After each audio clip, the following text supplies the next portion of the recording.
Restoration journeys can often be more complicated and take longer than expected.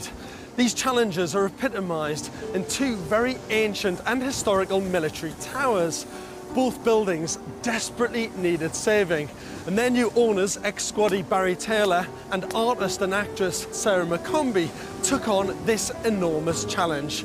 Now I've come back to see if they've managed to realise the homes of their dreams. The first of the towers is in East Renfrewshire, near Glasgow in Scotland.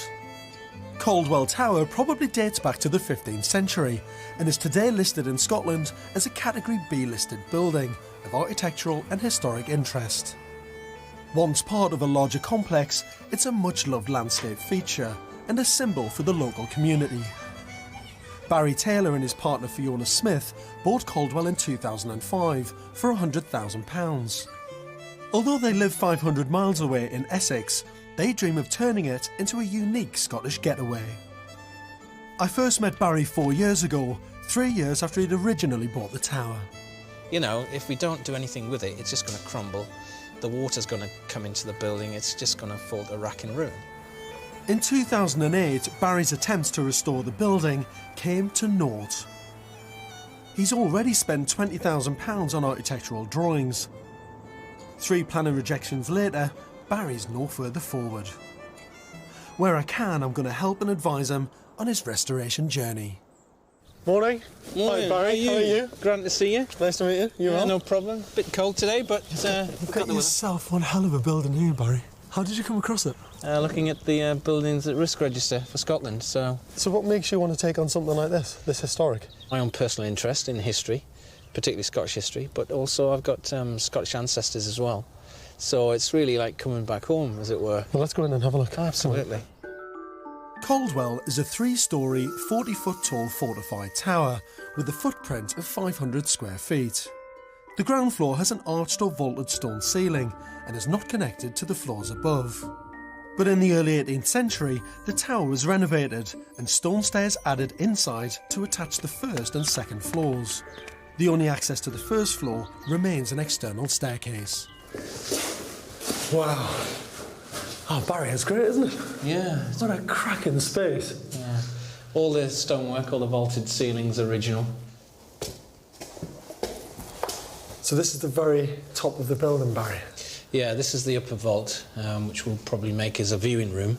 And hopefully I can make some sort of staircase going through to the actual window in the roof, because you can actually walk around the battlements on the top.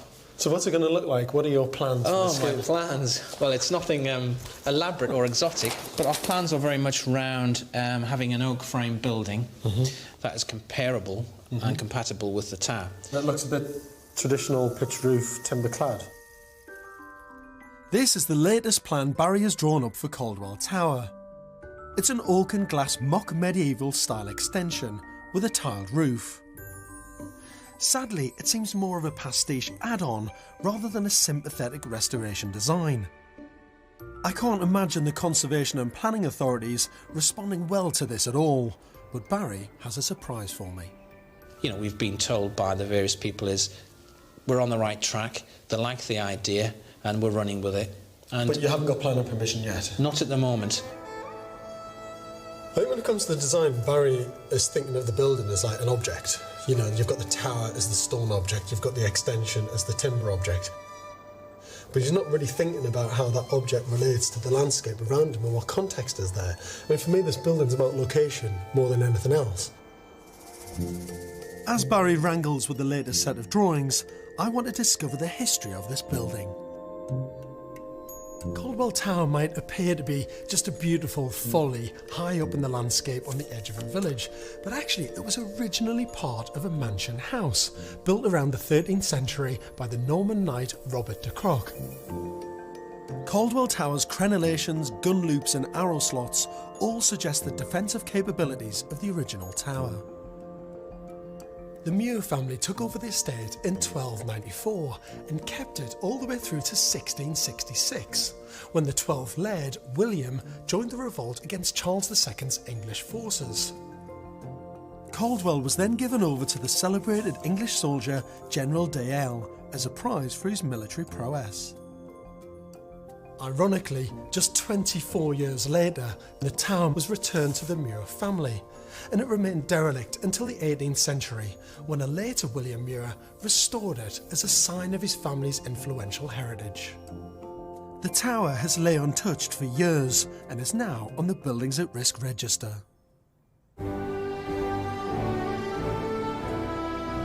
500 miles away in Kent is a tower with a slightly more recent military history.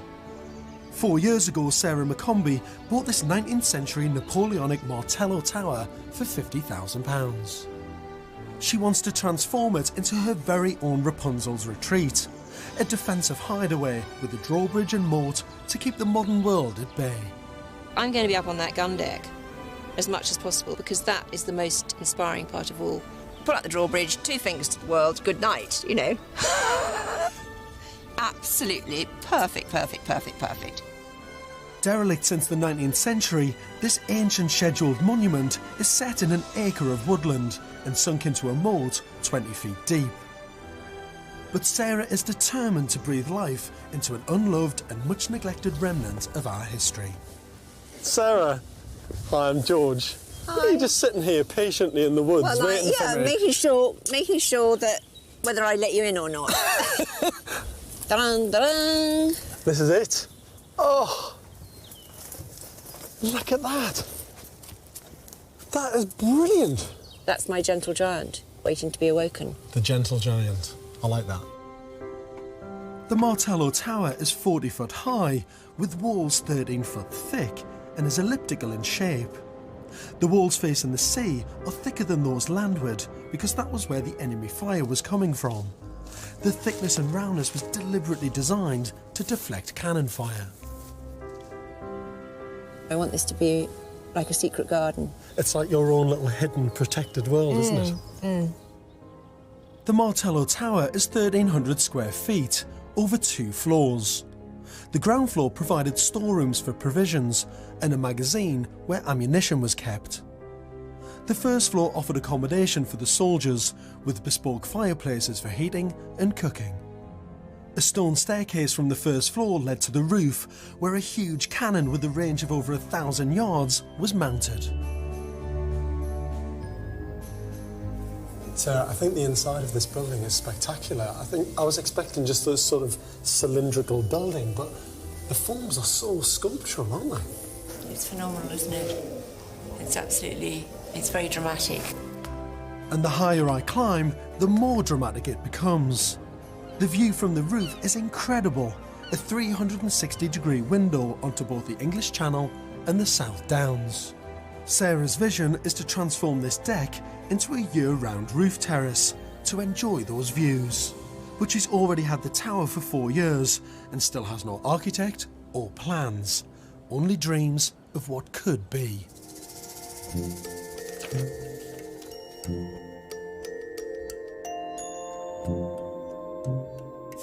103 Martello towers were built along the south and east coast of England between 1805 and 1812. By the end of the 18th century, Europe was in absolute turmoil, and Napoleon Bonaparte had declared war on England. By the end of 1803, he'd amassed an army of 130,000 soldiers and 2,200 boats ready to make the trip across the Channel. Whilst relying on the skill and resilience of the Royal Navy to rout this imposter, Britain was taking no chances on land. There began a whole network of coastal defences being built at the time. And Admiral Earl St. Vincent said, "I don't say the French can't come, I only say they can't come by sea." The towers were built relatively close together so they could provide crossfire to enemy ships, and each one was manned by 24 soldiers and an officer. The destruction of Napoleon's fleet at the Battle of Trafalgar by Nelson in 1805 arguably made the construction of Martello towers obsolete before they were even built. But it wasn't until 1812 when Napoleon and his allies were finally defeated in Russia, and the risk of an invasion from France into Britain was deemed out of the question. At that point, the construction of all Martello towers in England ceased. Today, thankfully, there are 43 of these indestructible British bulldogs remaining that grace our southeast coast. Both Barry and Fiona in Scotland and Sarah in Kent have owned their historically unique buildings for years without drawing up viable plans to restore them. I'm concerned that their romantic notion of the dream homes their towers could provide is coming up against the hard-nosed reality and complexity of restoring such ancient monuments. It's my job to keep them motivated and get them back on track before they lose heart. I'm catching up with two people I first met 4 years ago at opposite ends of the country who fell in love with rare ancient military towers. In Kent, Sarah McCombie invested £50,000 to buy this 19th century Martello Tower, originally built to ward off invasion by Napoleon. Because of the tower's phenomenally restrictive status as a scheduled ancient monument, Sarah faces an uphill struggle to create her dream home. I do not want to live in a museum. I want to live in a home, and not only a home, I like me comforts. At the other end of the country, ex-army man Barry Taylor bought Caldwell Tower in Scotland, the remains of a large medieval fortified castle. In such a perilous state, it's been on the buildings at risk register for many years. Barry plans to extend and restore the tower to create a holiday home. But 3 years and 3 rejected planning applications later, Barry's realising what a hard task he set himself. You can very easily get peeved off with the whole situation, particularly as we've been doing it for years and years. And at the end of the day, if I don't tick the boxes, then I can't move in, simple as that. But Barry isn't the first person to attempt the restoration. John, George. Hi, how are you? Nice to see you. I'm meeting John Buchanan Smith, who previously owned Caldwell Tower. Well, our hope was to get planning permission to turn it into a livable modern home. So our proposal was a turnpike stair, a bathroom in the attic space, so absolutely minimal intervention as we thought. Yeah. It was too sympathetic, it looked as though it may be fit and would confuse generations in the future. So this very sensitive restoration project was thrown out by the planners. It was. And what were they asking for? We returned the original tenement stair and reconsider. So we take the idea of glass and steel. Yeah, we have half the floor area now. So distinctly different. This was deemed to be totally inappropriate, using glass and steel on a building that would never have had it. Our final proposal was to retain the stair and have nothing but an external downstairs kitchen with glass and wood. Yeah. And what did the planners think of this? At that point we started to wonder if we were ever going to get permission. So But you walked away? we walked away from it. I mean, what would you say to someone like Barry who's now taken this building on? Good luck. Absolutely good luck. These guys put 3 schemes in and for 3 years battled to get something through planning and had to give up. I mean, this is just the start of the journey for Barry, and I don't think he's got any idea about what he's taken on.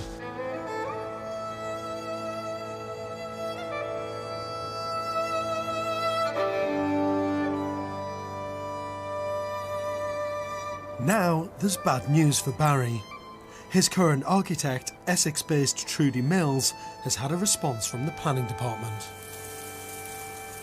Well, East Renfrewshire Council have asked us to withdraw the current application for the oak barn because they're not keen on what the design and structure looks like.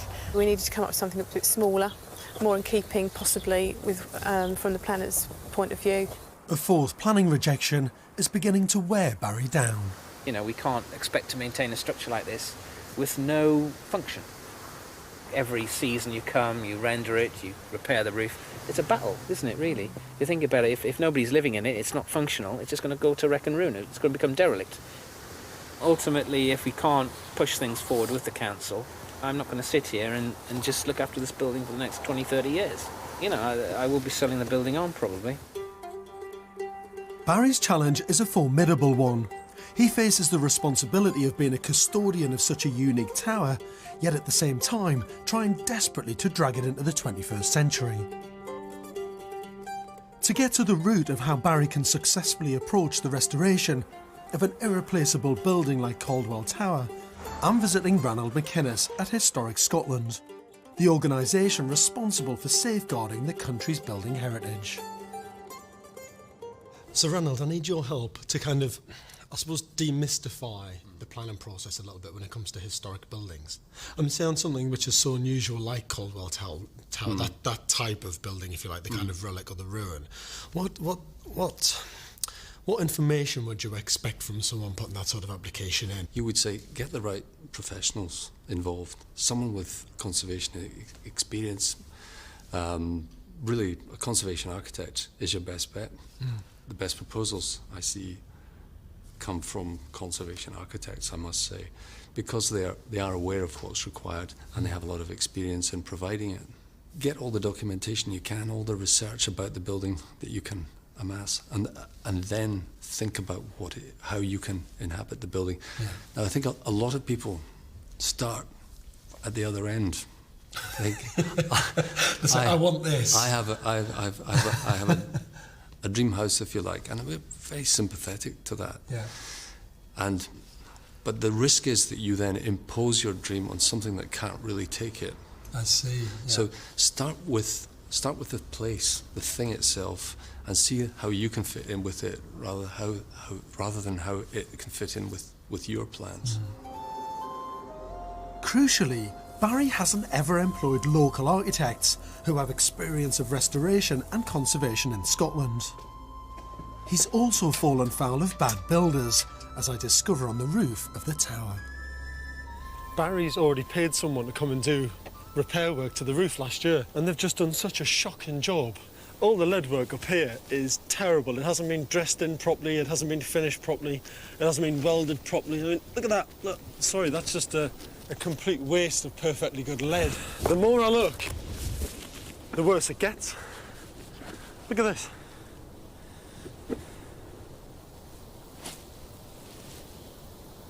I'm actually speechless. Instead of using proper mortar to bed the stonework back together to get it all watertight, some lazy idiot has just come up and gunned in mastic. This is the sort of stuff you'd put around your bathtub in the house.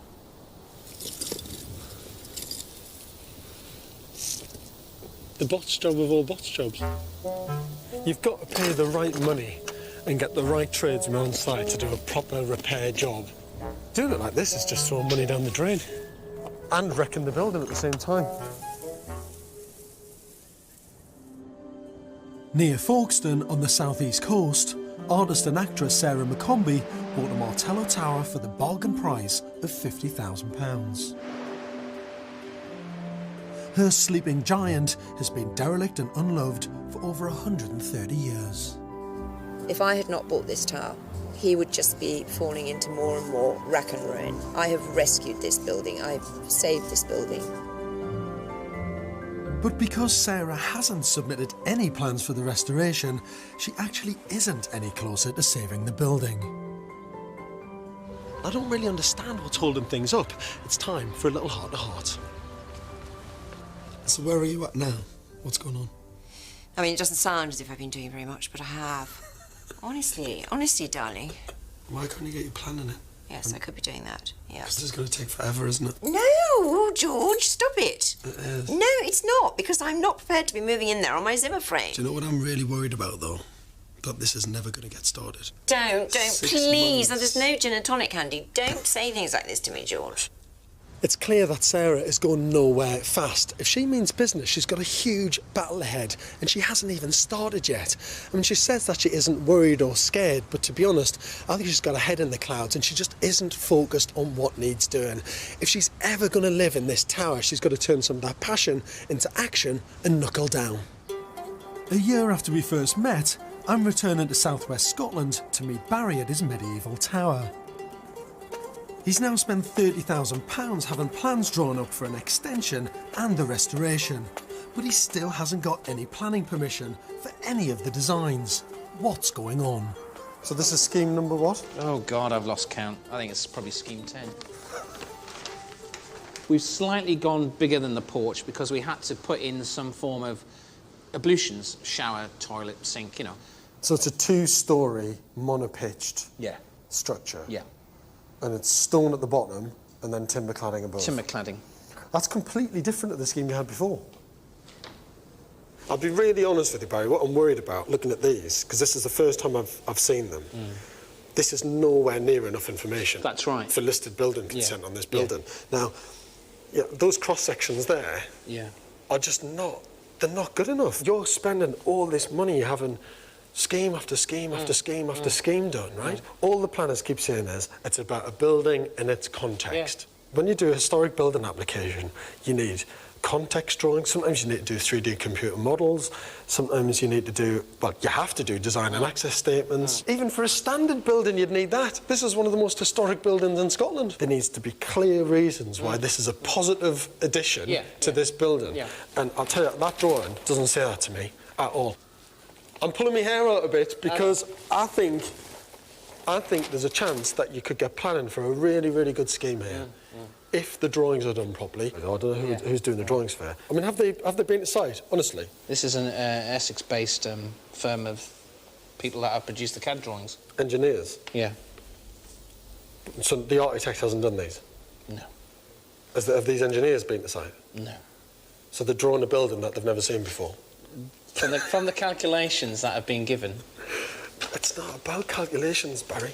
If they haven't been to site before, they're drawing blind. They're drawing a scheme that they don't understand. My role for you was to help you out with design advice. That's why I'm here. To give you guidance along the way with design advice, right?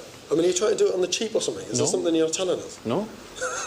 Seriously? It's just so many people These involved. people haven't even seen the bloody building, man. Did the architect design this scheme? It was actually my idea, actually.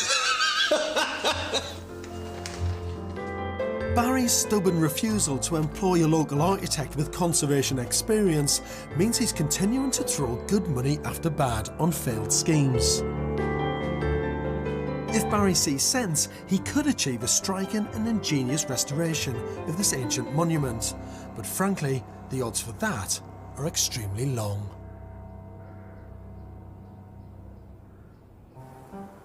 I'm catching up with the owners of two spectacular fortified towers at opposite ends of the country. Sarah McCombie, who owns a Martello Tower in Kent, and Barry Taylor and partner Fiona Smith, who have a 15th century tower in Scotland. Despite spending over 30 grand on 5 different schemes, Barry and Fiona have failed to get planning permission. So this is scheme number what? Oh, God, I've lost count. I think it's probably scheme 10. And on one of their rare visits to the isolated tower, they discover that things are amiss. So that's 1, 2... That's 2 windows, Fiona. There's another one there. Oh, my God. It must have blown out, Barry. Yeah. We better stick it back in. No, it's just a funny thing about it is that the frames aren't damaged, actually. It looks like they've just been pushed out. A bit stupid, isn't it? You've got to come up more regularly here, Fiona. Top floor, Barry. Now, that is a pure act of vandalism, that. You've got 4 out. There's no way the wind comes from that direction. Oh, my God. Someone's vandalised it. Yes. That's really sad, isn't it? Somebody's just decided to... Kids, isn't it? Play silly buggers. What I do need is a hammer.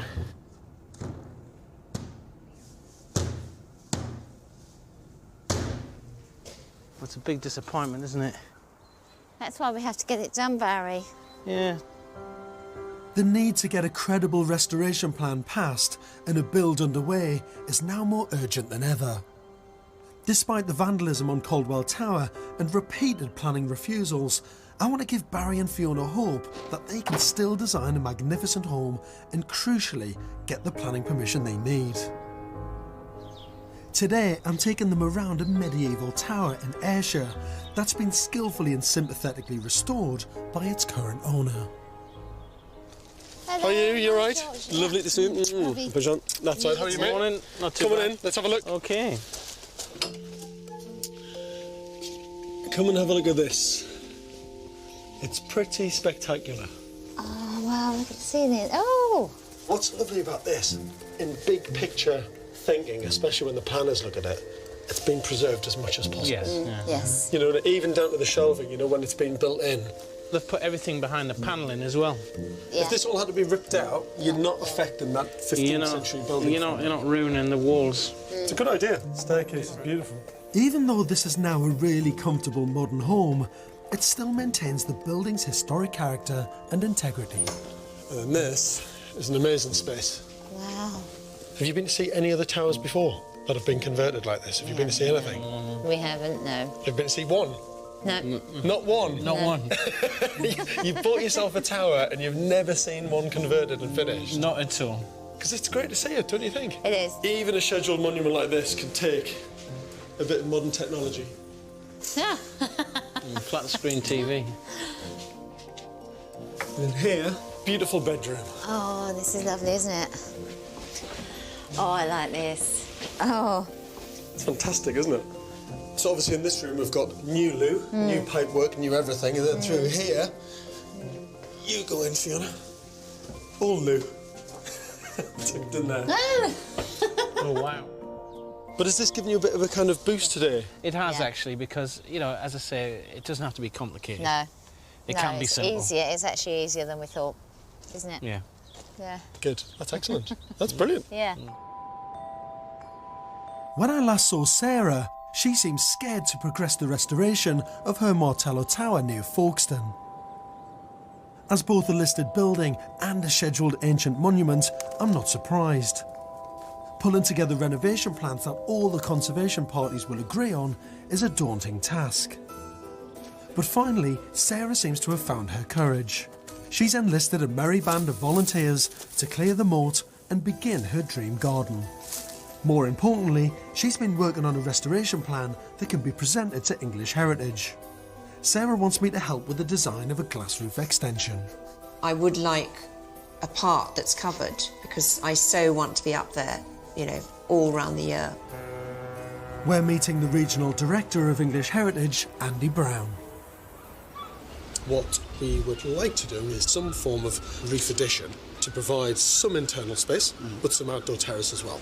So what would be your initial thoughts about this type of addition on this type of building? I think that's a very skillful approach to how one might put a roof on. In the cases of the ones that haven't already got roofs, though, we have adopted the policy that we need to draw the line somewhere, and we feel that the line needs to be drawn at the ones that we've still got left. You know, you want somebody to rescue a building, but then you don't want them to be able to live in it properly. Well, no, that's not true, Sarah. There's still every hope that we can find a way of you living in the building without doing any harm. It's all about whether or not you need to have that roof on the top, whether that's going to be the deal breaker or not. Because from our point of view, we have to draw the line somewhere, and I'm sorry that it's you who's been the first in the queue of people to suffer from that. But we have to take our responsibility seriously to make sure that this very small set of martellos that are still left for us to pass on to future generations are passed on with as small a change as possible, enough to make it livable in, but not so much as it's taken away from the essential character of these buildings. Yeah, in a perfect world, Andy, in a perfect world where, you know, and you know, I don't need an inside loo and all the rest of it, you know. There are two ways forward. You can follow through with your plans and take it through the appeal process, and then an independent inspector would come to a decision, and the Secretary of State would make up her mind as to which way her mind. Margaret Hodge would take the decision as things stand at the moment. So that's one route. The other route would be to say that let's try living in the building without the rooftop addition and see how it is, and if in 10 years' time you're still determined that you want a rooftop addition, ask again, and the situation may have changed by that time. But I would say that at the end of the day, it's English Heritage that makes the decision. Well, that seems very, very clear to me, so thank you so much for coming to meet us today. It's been a pleasure, George. Appreciate it. Pleasure. Nice to meet you, sir. I think the only way that this is going to happen now is to put an application in without the roof on. Back to the drawing board, take it off, get all the information that we need, put it in, and get it approved. And then you've at least got an approval there for it to be converted to residential use. They'll have signed everything off, and then you can get on with it. And if you want to go back and appeal for the roof, you can do that later. Don't you think? Yeah.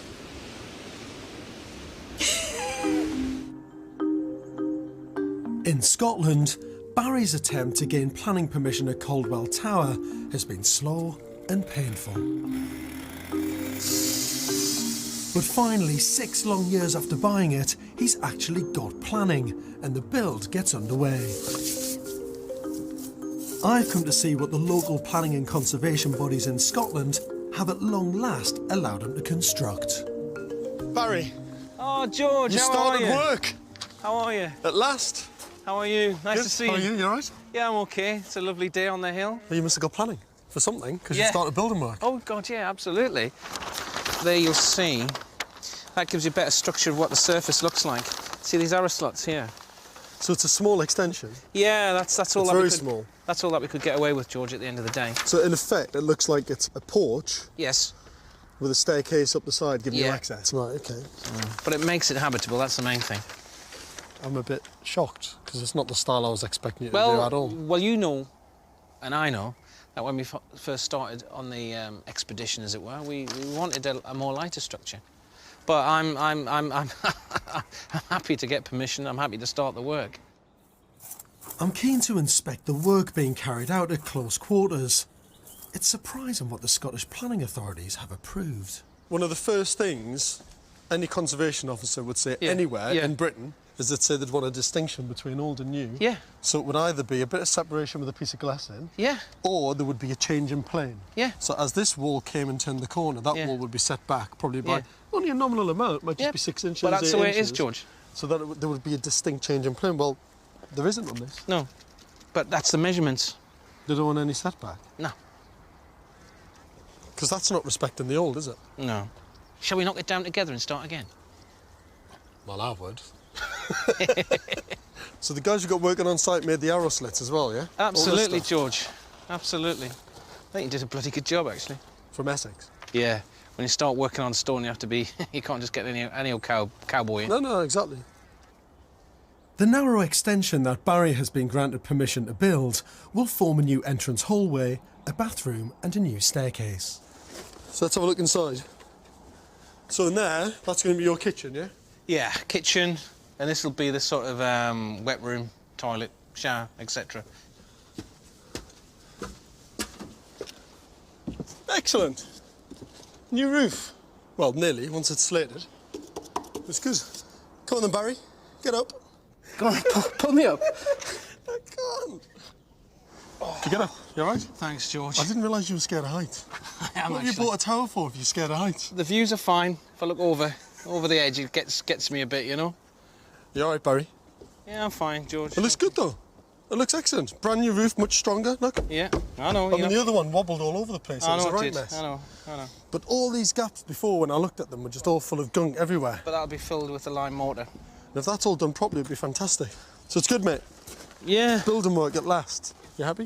Of course I'm happy. It's moved on a lot. Good. Don't rush it. I'm not going to. I will call you Just when it's done. call me when it's done. And I'll put the kettle on for you. Excellent. All right? I'll see you later. Good See luck you, with George. it. Thanks. Bye. I'm kind of amazed in some ways that this has got planning. There's been so many applications. Traditional schemes, schemes that are modern, some that are big, some that are small. And actually the result is something that's tiny. It's not really affecting the silhouette of the building, which is a good thing, but it's so traditional to the point where it's even a little architectural pastiche. But I'm really worried about the detailing on this, and I think there's a risk that Barry's going in there all guns blazing and not really thinking about how this new piece of architecture is going to blend in beautifully with the old. It's 2 years since I last saw Sarah McCombie, the owner of this fabulous 19th century Martello Tower. Now I've returned to discover how things have progressed. Today, Sarah and I are again meeting Andy Brown from English Heritage. Although she hasn't drawn up any new plans, she wants another opportunity to present her case. Sarah's adamant that her proposed rooftop extension would cover only half the gun deck and could easily be removed at a later date if necessary to maintain the integrity of the building. Whilst we'd be delighted for Sarah to convert the rest of the building, to find a new use for it, to make sure that it's maintained and kept for other people to enjoy in the future, it would be really good if it didn't need to have a rooftop extension. Sarah's dream is to have an additional glass room on the roof that opens onto an outside terrace. I'm not talking about something like that down there, completely covered. Yeah. I'm just talking about the back part. If you take away the ability to understand them as a little fort which used to have a gun on top, then you haven't got a Martello tower left. You've got what looks remarkably like an upturned flower pot. What, you mean, so that looks like an upturned flower pot? With a very poor roof conversion, rooftop on that, then yes, it does look like an upturned flower pot. Yeah, but that's not what I'm planning. That's not what I'm planning to do anyway. So just to be clear, you're happy for the building to be converted to residential, but not with a glass top extension? Absolutely. Because a residential conversion on the inside would be fabulous. There's lots of examples where a really successful residential conversion has happened. It's the rooftop that's the problem. So even though Sarah is proposing a temporary structure that could be removed, English Heritage's advice has not changed. When it comes to restoring buildings of national importance, unfortunately, it's not always possible to have everything you want. Sarah needs to heed their advice and rethink her plans. To prove that it's still possible to have a beautiful home without a roof extension, I've brought Sarah to visit a converted Martello tower in Suffolk. Coming in. Merci. So this is one of the largest of Martellos. It's a very big plan. Yours is quite a bit smaller than this, actually, when you think about it. It's got a very unusual roof I was structure. just looking at that. They are so lucky to have that. The Because skylight that was in the the middle. first thing I thought of and what I would so love and what would make such a difference. Yeah. We'll come through here. Come to the living space. What's good here is that they've got shutters, which I do want to do. I'd already thought of that I want to do that. Yeah. But where they're really lucky here is, and therefore why they don't need the room on the top the way I do, because they have got sea views from this level. You could put a window seat here. And this is one of the bedrooms. I think it's all quite an interesting use of space, though, you know, for such an unusual shaped building. It's also got a nautical feel to it, which is nice and relevant. I like all the lighting as well, even down to the little kind of nautical lights that have been placed everywhere. Yeah. I think it's really smart. So, Sarah, this has obviously been fully converted, but without any roof room. No extension on here. And it's got some slightly different features like this. Which I haven't got, which I won't be allowed. But what this has got, which yours has got as well, obviously, is a great view. It's beautiful. So you can still have a lovely tower without a roof extension. Oh, George. Well, it's either that or nothing. No, it's not nothing, but, you know, however wonderful it is inside, it doesn't take away from that. For me to have the kind of life I want to have my wonderful views all the year round. The only place I've got those views is on the gun deck. It's a battle you're not going to win.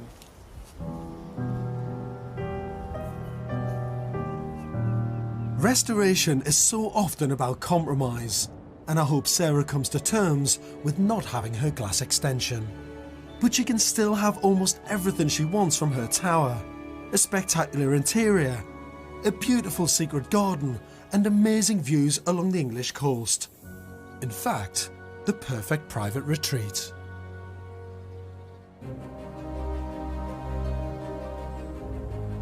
As for Barry, a staggering 6 years after buying Caldwell Tower, he's finally achieved planning permission to turn it into his Scottish hideaway.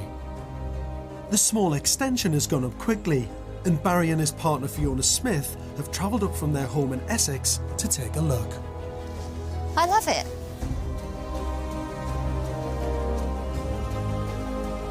Do you? I think it's come out It's very really different, good. isn't it? The guttering's fantastic, isn't it?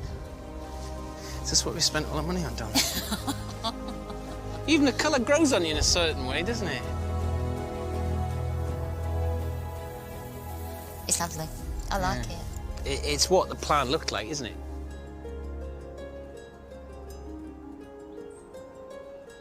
So it's 6 years since Barry bought Caldwell Tower, it's 5 months since he started the build, and I've been told that he's completely finished. But because of Barry's unique approach to restoration, I'm not quite sure what I'm going to see today. It's an interesting colour. The blue does stand out. We've had some feedback from people. Like what? It's kind of blue. At the end of the day, George, the drawings are one thing, but when you see the finished product, it gives you pride in, think, right, we achieved it, really. Shall we go inside and have a look? I think we better. Come on then. This is the first time that Barry and Fiona have seen inside the tower for months. Oh, wow. God, isolated switches, doors, goodness me. Kitchen, heat. God, it's actually got heat pumping in here. All the power's on. Got your kitchen in? Aye, running water. Not finished. Well, yeah, but we can make a cup of tea out of it, though, can't we? It's a perfect kitchen, isn't it? I can see a table and chairs here. You've got the same colour kitchen as you have the extension. The same blue.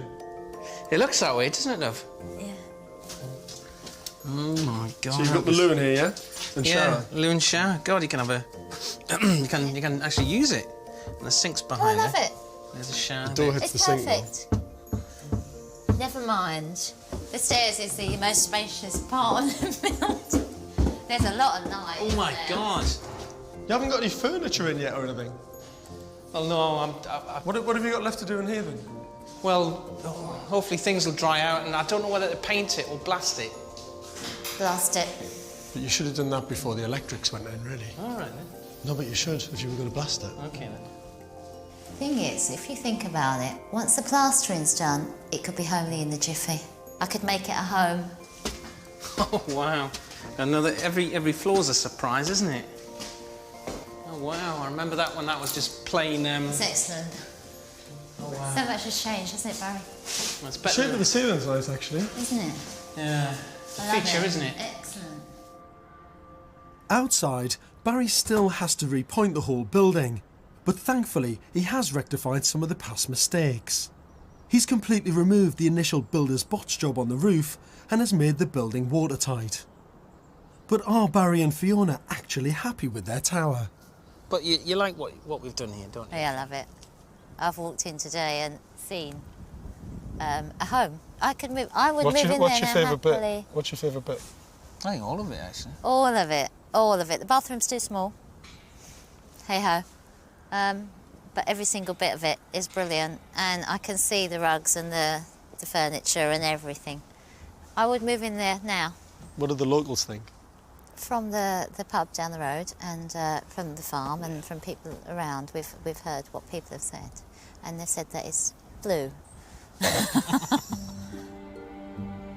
Barry and Fiona's restoration of Caldwell Tower has indeed not gone unnoticed with local residents.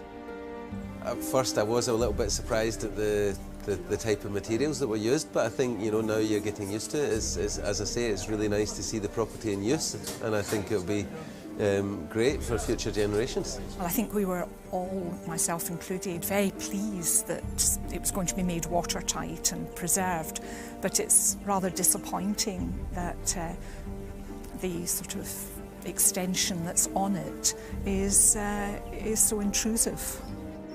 To me, it looks rather more like a 1960s public lavatory than a great ornament for what is really a venerable building. What we've got is something that's really more an eyesore than an eye-catcher. Someone who's keen to see the restoration is John Buchanan Smith, the previous owner of the tower. He spent 3 years trying and failing to get planning permission.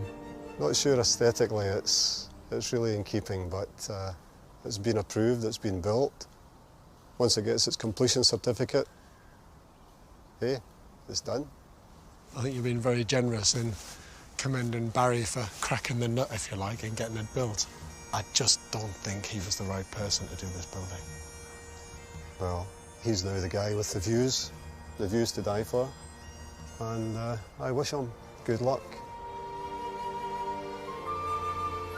Restoring an old building is an unbelievable challenge, aesthetically, practically, and emotionally. The extension may not be to everyone's taste. To comply with his planning permission, Barry is now painting the outside green. At a cost of about £85,000, this restoration is nearly complete. This building can now be removed from the Scottish Buildings at Risk register. Barry and Fiona can at last enjoy what is a truly spectacular location. Barry's restoration of Caldwell Tower has been a journey of determination and perseverance. It took him 7 years to get planning permission, and you have to admire him for restoring a building that otherwise would have been left as a ruin and abandoned for years. So whether you're a romantic dreamer like Sarah or a dogged fighter like Barry, you've always got to be prepared for the difficult journey ahead. I've come to settle in North Yorkshire. This was once a remote, wild and inaccessible part of Britain. But the Settle to Carlisle railway that runs through the centre of the town changed all that. Completed in 1876, the railway linked the towns of Settle and Carlisle to the rest of Britain. In the same year, a vast brick and cast iron water tower was built to service the steam trains at Settle Station. But since the end of mainline steam trains in the 1960s, it has remained unused and derelict. Railway enthusiasts Mark and Pat Rand bought the water tower in October 2010. Retired for almost 15 years, they've paid off their mortgage and have the time, resources and energy for this ambitious conversion. Mark's liked railways since he was a little boy and went train spotting. I just somehow cherished the delightful notion on a sunny summer's evening with a glass of red wine in my hand, looking out and being able to see the trains, spot their numbers. I can't wait. Mark is a retired police chief superintendent and chairman of the Settle to Carlisle Railway Association. Pat worked as a radiographer and now runs the Settle Station shop. They are seasoned restorers of old buildings and have already completed a Grade 1 listed folly and a Georgian house in the town. They bought the water tower for £208,000 and plan to convert it into a 2-bedroom home and eventually build a garage for their other passion, vintage cars.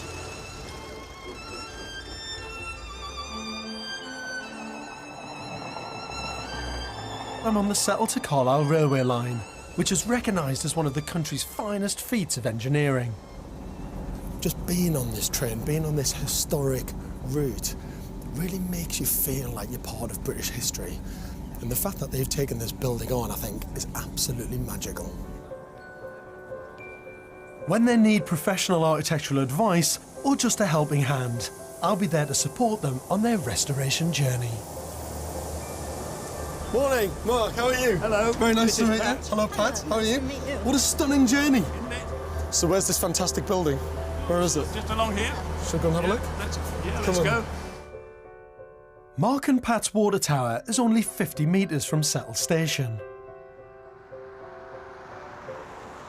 What a great building, though. Isn't it? Yeah. When our structural engineer came, looked at it, he said, I've never seen or measured a straighter, squarer, more vertical building. I certainly didn't dream of ever owning anything like this. Should we go inside and have a look? Yeah, sure. Go on. Yeah. There we are. Wow. How's that? Oh, look at that. Cathedral-like space. It's fantastic, isn't it? Pat, what do you think when you stand in the space like this now and start imagining what it might be as home? Can you do it? We want it to be very modern inside, lots of glass. I like the clean lines of today's furnishings and floorings and things like this. What I'm more intrigued to see at this point is that big tank upstairs, because that's the entire reason for this building. Do you want to have a look? Really? I'd love to see it. Come on then. Come on then. This water tower was one of thousands dotted along the country's railway lines. Today, most have been demolished, but thankfully the water tower at Settle remains, and I want to delve deeper into this beautiful building's history. Grade 2 listed, Mark and Pat's tower is built of sandstone, cast iron and glass. Now the tower basically had a water tank right on the top of it that could hold 43,000 gallons of water. And all of that water came through by gravity across to the railway line and fill those super thirsty steam locomotive trains. And what's amazing is the water tank had a capacity to fill 8 big locomotives without needing to be refilled. It was in 1939 that the water tower actually took on a very different use. it began to be used for horse stabling, and we know that because there was 4 horse stalls built in there and a cobbled floor installed.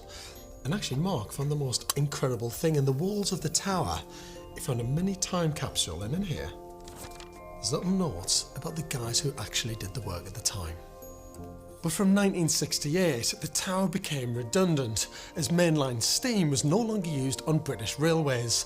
Of the 8 towers that were on the Settle to Carlisle line, unfortunately Mark and Pat's is the only one to survive, a unique remnant of the age of steam. Welcome to Settle Swimming Baths. Look at that. It's fantastic. Well, a week ago it was an ice rink. God, it's massive, actually. And what room are you going to put up here? What's it going to be? Well, we've imaginatively called it the roof room. Yeah. A lounge. It's Von Seal, does what it says on the tin. But it's going to sit back from the tank edge by about 1 metre. So, and obviously it'll peep above the edge of the tank. I'm just wondering if there's a way you could reuse these to make your balustrades. Well, that has crossed my mind. Some of them are pretty... Some of them are too slender, but yes. these ones here... Yes, yes. These biggies could easily be burned up and it would be cut into rather a sections. charming thought to... Really nice. To use them. Your floor level, by the time you build it all up, you could be up... Something off second step probably of the here. ladder, perhaps. Yeah. That's perfect, isn't it? Yes. And with a 360 panorama there. And we've got the Settle to Carlisle Railway, most important. Unbelievably beautiful. A new contemporary-style one-storey annex will be built on the back of the original tower. A stairway will lead up to an enlarged glass and steel front door with a raised porch. On the ground floor will be 2 bedrooms, a bathroom and a utility room and toilet in the annex. The main entrance will open onto a landing with a stairway going up to the first floor, where there'll be a 12-metre-long living room and an adjacent kitchen. An internal stairway will lead up to the water tank, where there'll be a glass and steel roof extension and a roof terrace either side.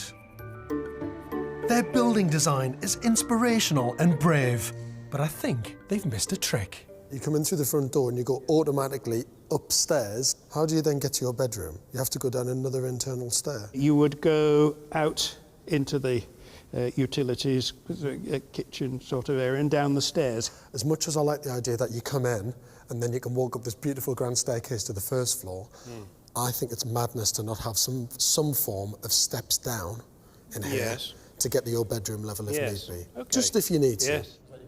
Mark and Pat have got planning permission to convert the tower into a dwelling, but have yet to get approval for their design.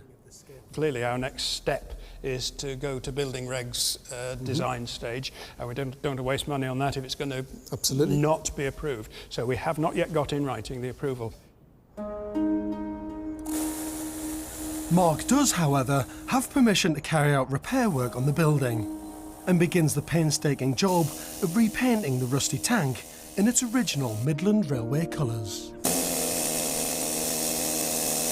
Each has got 3 sort of colour components. The middle bit was a colour called Denby Pottery Cream, and that's going to be Venetian Red. And then the outer bits, a colour called Dark Brunswick Green. Mark's recycling original materials too. I'm pleased he's taken up my idea of reusing the metal bracing rods from inside the tank. I'm joining Mark and local blacksmith David Clements to see how they're getting on. How are you? Hi. Nice to see you. Are you well? Very well. Hello, sir. How are you? David in his office. David, I am very, very jealous of your office. Oh, it's great, isn't it? These are the stanchions. The reusing bit, yeah. Yeah, the tie bars from within the tank. Yep. And we're forging them into stanchions.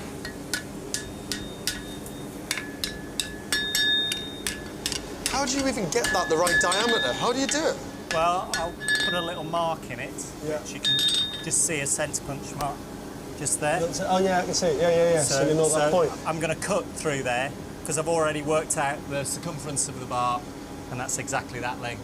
So when it's wrapped around, they should just meet, with just a nice gap there for a weld.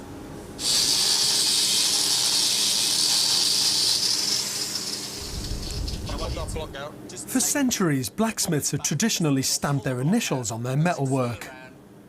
David wants me to help him out. Have I got like one chance at this? Yes. Thanks. So we've got a nice orange heat in this now. Okay. Okay.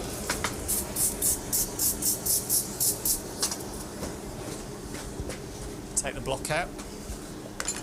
Spin that. Yeah. Okay, nearly there. So There. I'll go to yank hard with this. Ready? Yeah. Go on, keep going. Right. There, can you see? Did I do it right? Is that in enough? That's in enough. It'll be there. Can I touch it? Yeah, it'll still be warm. A mark in history for years and years and years to come.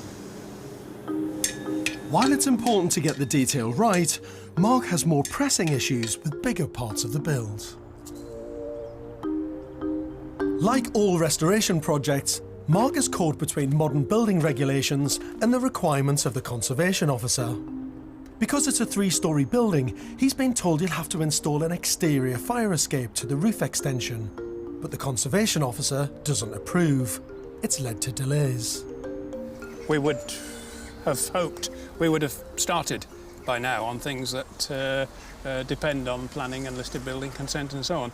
But we haven't started, we haven't given tender documents to any contractors, so there is an inherent delay even from here on. It is exceedingly frustrating.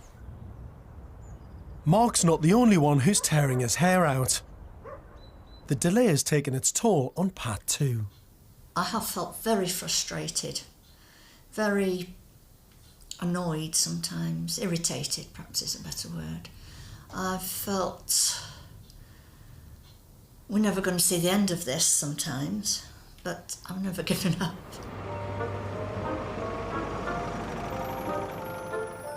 Mark Rand and his wife Pat are frustrated by planning delays on their Grade 2 listed water tower in Settle, Yorkshire.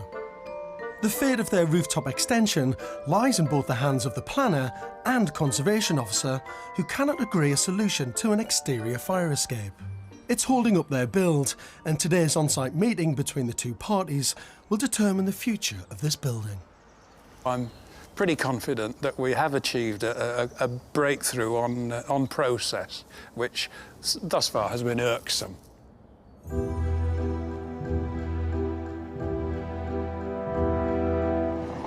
As Mark and Pat celebrate their good news, I want to find out more about the Settle to Carlisle line and what life was like for those who built it. Professor of Railway Studies Colin Duval is taking me to a well-known landmark, the Ribblehead Viaduct, where many of the workers lived in a makeshift camp called Batty Green. Colin, this is the most stunning landscape. It's hard to imagine how they even built a railway line through this area. It's wonderful, isn't it? But it's harsh, and we can feel that particularly today. It's this, very crisp January morning. So you imagine what it must have been like living out here and building this wonderful, wonderful structure. This railway was built almost entirely by hand.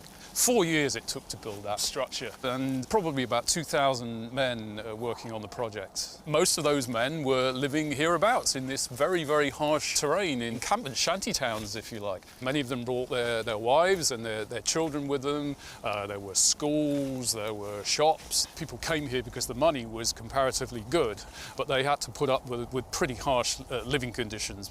We got here a picture of, a couple of pictures really, of the viaduct under construction. So look at that. Isn't that amazing? That's that is obviously incredible. With 24 arches, 32 metres high, at 400 metres from end to end, it's the longest viaduct on the Settle to Carlisle line, and it's a testament to the hardships endured by the men who built it. It's been 4 months since Mark's on-site planning meeting. He's now got permission to start the main work on the building, but is still awaiting approval for the rooftop extension. You brought the sunshine to Settle, thank you. I always do that to building sites. How's it all going? Well, at least it is a building site now. I think we've moved 600 tonnes of spoil off the site. Oh, it's always great coming up here. I love it. So what's going on? Well, we're making the hole for the stairway that's coming up here. So drilling through to get rid of the water. Yep. Yeah, that's it. And then trying to get these beasts out. God, they're massive. Well, those haven't moved for 135 years. God, they're amazing, actually. The threads are still in pretty good nick, aren't they? If you're feeling strong, can you just lift that one out you're standing on? There are no bolts holding that. There's no bolt holding this? No. And I'm standing on it? It's a big beam. It's resting on two beams. It can't fall through. I might just, like, gently stand back over there. Is that all right? Under his planning permission, Mark is allowed to build a two-storey extension at the back of the tower. And then what's going on around here, then? So what, we've got the big... This is the extension. Whoa, look at that. Yep. Extension. This has flown up in the last fortnight. Fantastic. The planning process has been quite complicated. Yeah. So you've got planning for everything to do with the old building, but you haven't got planning for the glass box on the roof yet? Yeah, we've got planning, but... But the glass box is a big, big step for this building, isn't it? So that's what's the going to have planner's to view? be a separate amendment to the planning application. In essence, we kick off another 28 days of a planning consultation. But in terms of the design of this box, what's it going to look like? Because, I mean, the impact of this thing on top of this old building is really important. I mean, the balance of not just scale and proportion, but also about how it's detailed and what it's made out of and how elegant it is unbelievably important. The whole emphasis is on the word ethereal. The roof will be as thin as possible, consistent with insulation and structural strength. And it takes its inspiration from the 1920s, in fact. Mies van der Rohe, and specifically his pavilion in Barcelona. One of my favourite buildings in the world, in fact. Oh, well. It is. Now, we don't know if Settle's ready for Mies van der Rohe. We're onto something here, and I just hope that that planning application goes through smoothly. Clearly, we can't start building it until we've got the formal approval. For Mark and Pat, restoring this building is a once-in-a-lifetime opportunity. Now, they desperately want this modern steel and glass rooftop extension on top of the old structure. But if the planners don't like it, or they receive huge amounts of objections from the local neighbours, they might not get what they want.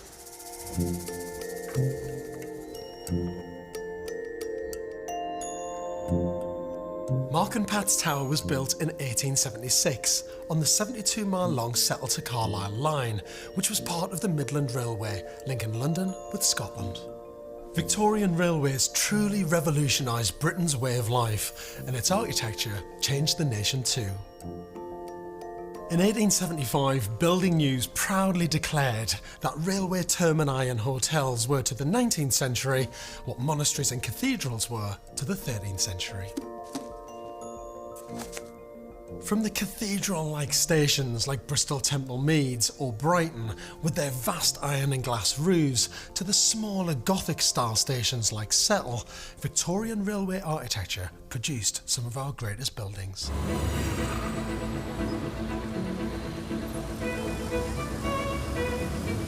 One of the jewels in the crown of railway architecture is undoubtedly St Pancras Station in London and the adjoining Old Midland Grand Hotel, which just happens to lie at the southern terminus of our railway line. The Midland Grand Hotel was completed in 1876 with its elegant spires, pointed arches, ribbed vaults and extravagant designs. In 2011, the hotel was fantastically restored to its former glory. I'm meeting hotel historian Royden Stock.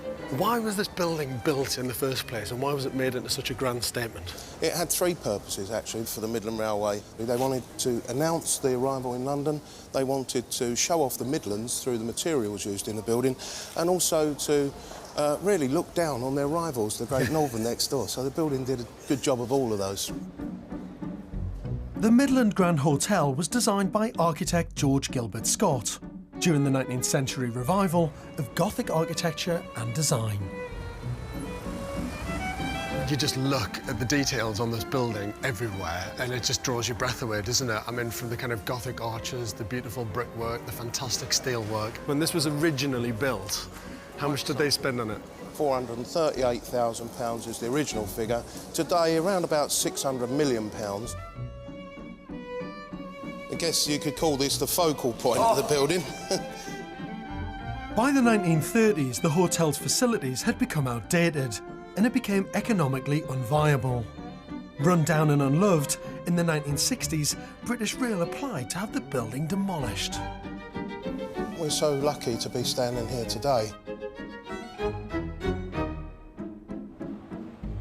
From the hotel, you can walk directly onto St Pancras International Station, which still retains the stunning original Victorian structure.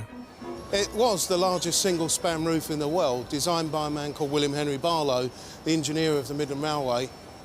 And then here, we've got, well, one of my restoration heroes, commemorative here. It's Sir John Betjeman, I mean, who actually played a massive role, didn't he, in saving this building? He did indeed. It's all thanks to Sir John that we're standing here today. We've gotten round to actually realising just how important these buildings are and how important it is to save them, you know. You've got Glasgow right at the other end, and then we've got our little kind of humble water tower, kind of halfway in between, but just as important. The restoration of the old Midland Hotel and St Pancras Station is a remarkable achievement. And although Mark and Pat's Water Tower is a far more modest building, it's no less important. But the success of St Pancras comes from that combination of good, innovative, modern design combined with the old building. Mark and Pat want to do exactly the same with their rooftop extension. I just hope the planners go for it. It's been 8 months since my last visit to Settle, and despite planning delays with the rooftop addition, Mark and Pat have transformed the inside of the tower. Hello, George. Good morning, how are you? Welcome. It's just about to rain today, I think we're going to get drenched, aren't we? This is brilliant. How about that? Isn't it just amazing? Fantastic. What do you see there? Oh, yes. I can see a 20 on that side and a 11 just on the other side. Yeah. 2011, nicely stamped. Come on, let's go and have a look. Come on, I want to see it, actually. Let's get in there. Let's see if I can get over this without breaking my neck. That is staggering. It is just... Oh. Till this floor went in and we've seen it on the plan and you just don't get the sense of the...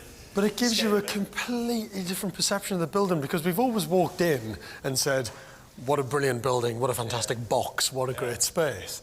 And actually, there's always a danger when you start filling it with things that you lose that sense of wonder. And actually, I think it's made it even better because you feel like you're up in the heavens of the building. You're closer to those amazing iron girders up there. Such a unique building that I think it would be a shame to try to make it into an ordinary semi-detached house, which it isn't. And I think we've got to use the original features and leave them and enhance them if necessary, but certainly not change them in any way. So far, so good, but how's the roof extension coming along? The steel people here are like coiled springs waiting to build it and to bring it all the way from Hull on a big lorry and plonk it on the top. The flat roof that surrounds it and the flat roof of it prefers to be done in warmer weather, so we don't want to be doing that in winter. You know, that injects a little bit more. So we need, actually, you do need that decision within a matter of days. Yes. And you need to get on with that. Yep. Victorian industrial buildings were not only built for purpose, but they were also aesthetically pleasing. Mark and Pat are determined to conserve as many of the original features as they can. Glazier Michael Gott is restoring the metal-framed windows. You can't just get anybody doing it, you need to have the experience because obviously every single bar on the frame is different sizes. They twist, they warp over the years. So over a 125-year-old window, it's had a lot of weather at it. So we basically have to tailor-make every single pane. So now we're going to put the pane of glass in, applying equal pressure. Bearing in mind it's not wood, it's metal. So if you push too hard, it'll break. The time and effort that would have gone into these frames, we would produce in an hour now, whereas this frame would have probably taken 1 man 3 days to make. Craftsmen, really, really incredible, and it's a pleasure to work on them, to keep something so old. These will last another 100, 150 years. Just as it seemed that their planning application for the roof extension was going to get the green light, Mark has received a new objection from the planning department. On the eastern side, we overlook a very private garden, and we want to be good neighbours. We don't want to overlook unduly. So we've been asked, just on this eastern edge, to lower the deck from 1100 millimetres, which is our present proposal, to 1600 millimetres. Now this will mean that along that eastern edge you'll be stood in a trough. Worst possible scenario is that a planning wobble at this stage on the roof room, which is a totally separate planning application from the main planning application, could at worst mean that we don't get a roof room. It's make or break time for Mark and Pat. If the complaint is upheld, their plans could be rejected outright, and their dream of having the roof extension could be over. Our restoration warriors, Mark and Pat Rand, have finally received an important decision from the planners after 4 months of waiting. This will determine the fate of their dream home. We have permission for the roof room. Phew. Cheers. The bespoke roof extension is being manufactured 100 miles away in Hull, and 6 weeks later it's ready to be installed. Under police escort, the 13.7-tonne structure reaches Settle and is guided through its narrow streets. After a long journey, it's cost Mark and Pat £50,000. Nicely flashing lights, reflecting. Wonderful, wonderful. Oh, this is so exciting. Wow, look at that. Isn't that great? Right, well, I'll leave you to it. Well, thank Thanks you so very much. much indeed. Oh, gosh, that's brought tears to my eyes. So beautiful. Using a huge crane, the roof room is lifted in one piece into its final destination.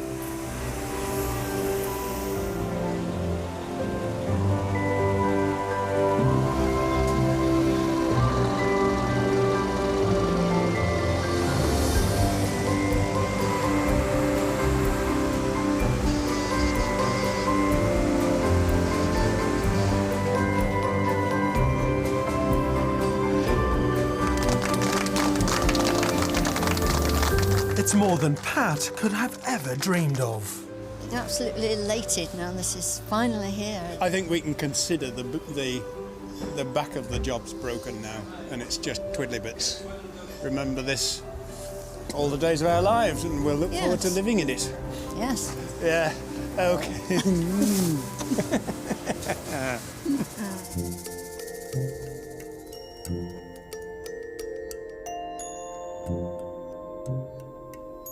By the early 1960s, Britain's railways were falling into decline. The then Conservative government wanted road travel to be the preferred means of transport. But what was to happen with those thousands of miles of railways? With much of the railway network underused and expensive, the 1963 Beeching Report proposed axing 1/3 of the entire system, and the Settle to Carlisle line was destined to become one of the casualties.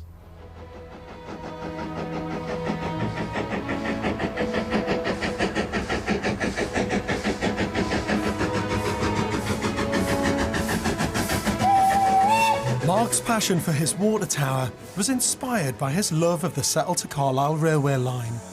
But I've heard that despite being a retired policeman, he had a radical past. I'm meeting ex-Transport Minister Michael Portillo to find out more.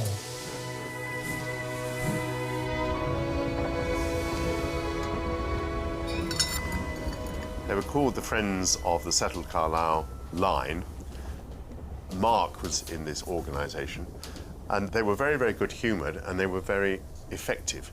And they began to argue about how the line could be run better and differently. For example, if the schedules were better, if the stations along the line were reopened, if you could spend a day on the line getting out at different villages, if you could connect it with leisure pursuits like hiking and walking. But they made this very, very good case, and they showed a different possible future for the railway line. But I remember I was very concerned when I finally signed the letter that said that the line would be reprieved, that the friends of the Settle Carlisle line, Mark and the gang, should show a long-term commitment, that they should do all the things that they said they would do, that the community would come in and rejuvenate the stations and commit themselves to keeping those stations running. So people power played quite a strong part in this being saved? Absolutely. Without the campaign, without the friends of the Settle Carlisle line, the story would have worked out quite differently. In 1989, after years of campaigning, Michael Portillo decided the line should be saved. As current chairman of the Settle to Carlisle Association, Mark is keen to meet Michael again. Welcome to Keighley. Really, really good Hi, Mark. Nice to see you. Nice to see you again. How are you? Well, Michael, I read it somewhere that you said it was one of your greatest achievements in politics, saving the line. Not one of my greatest, my greatest. You said you would be able to get the ridership up, and then you said the communities would play their part in restoring the stations and keeping those up. Yeah. And I then wrote a letter, didn't I? Oh, to Edward Albon, yes? Which I happen to have in my pocket. Well, there's a surprise. In which I say, you'll be pleased to hear that the Secretary of State is announcing that he's refusing consent for British Rail to close the Settle Carlisle railway line. And then the last paragraph I say, I look to the friends of the Settle Carlisle Line Association to cooperate vigorously in supporting and promoting the line as you have promised. A promise which I must say you have amply fulfilled. With the line saved for future generations, Mark and Pat were able to concentrate on saving its building's heritage too.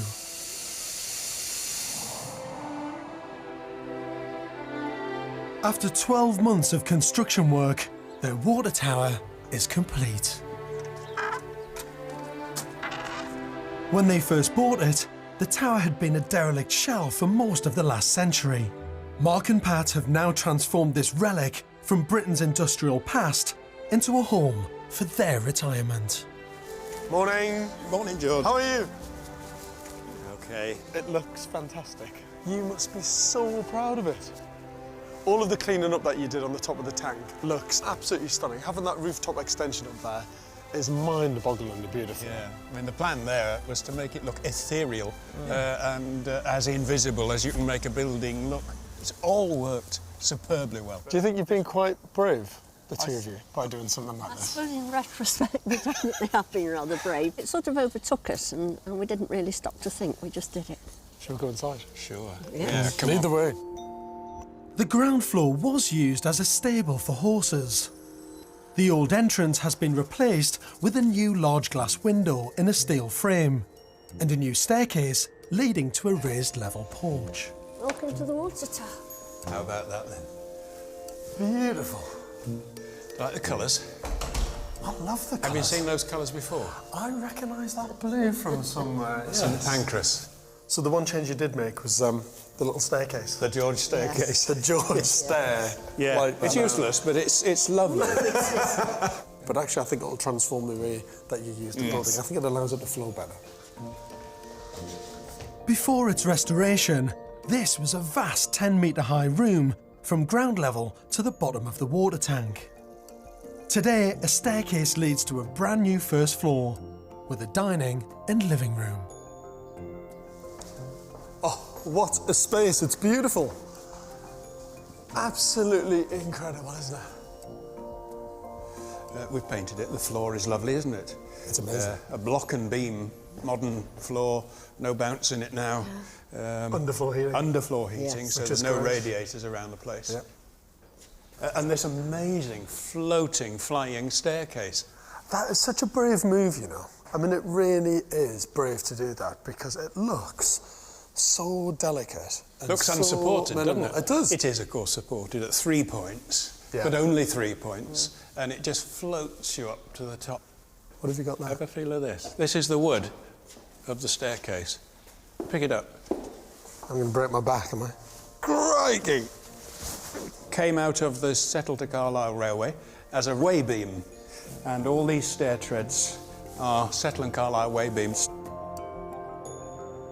The new annex on the back of the tower contains the kitchen and is accessed directly from the dining and living area. This is a lovely space though, Pat, isn't it? Isn't it beautiful? Are you pleased with it? I'm very, very pleased with it. What I think is fantastic about the diagram of this building is that you've gone, that's the lovely old bit, we're going to leave it as open plan as possible, we're going to enjoy the architectural space, and we're going to build a super functional kind of service modern extension on the back with great appliances, kitchens, utility rooms, everything in it to service the beautiful old bit. On the ground floor, beneath the living room, is the master bedroom, bathroom, study and spare room. Finally, I can't wait to see the crowning glory of their water tower, the new rooftop extension they fought so hard for. Welcome to the roof room. Yep, it's stunning. It's absolutely stunning. And there's the train. Yeah, that's the 11. Look at that. 1146. That's what it's all about. There's the 1146. It's on time. To Carlisle. If it wasn't for that railway line, this building wouldn't be here. This restoration project would not have happened. Yeah, and if it wasn't for the continuance of the railway line, that's the thing. Here, look. So it opens up wide onto the... And then from inside world to the beautiful outside world. Yeah. What does it feel like being up here? After all this journey, all this restoration journey? The first time I came up here, I couldn't believe it. The views are just stunning. What's going to happen to this building in years to come? It would be nice to think that one day it somehow got absorbed back into the railway.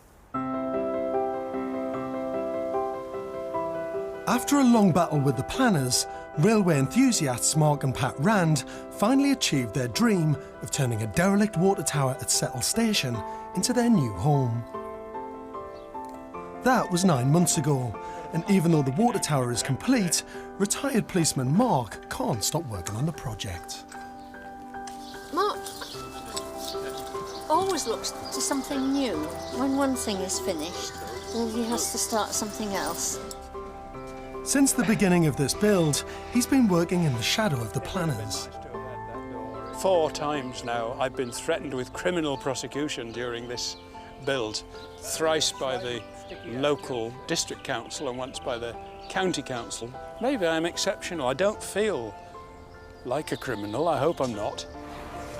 Thankfully, ex-police officer Mark stayed out of trouble and finally got planning permission to erect a garage for his vintage car. True to form, he's reusing a relic from the Settle to Carlisle line. This was a Network Rail building about 100 years old, we're not sure.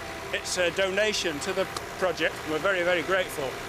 Next job is to get Dave the joiner to have a look at it and see if it's doable. If not, it could be a Jubilee bonfire.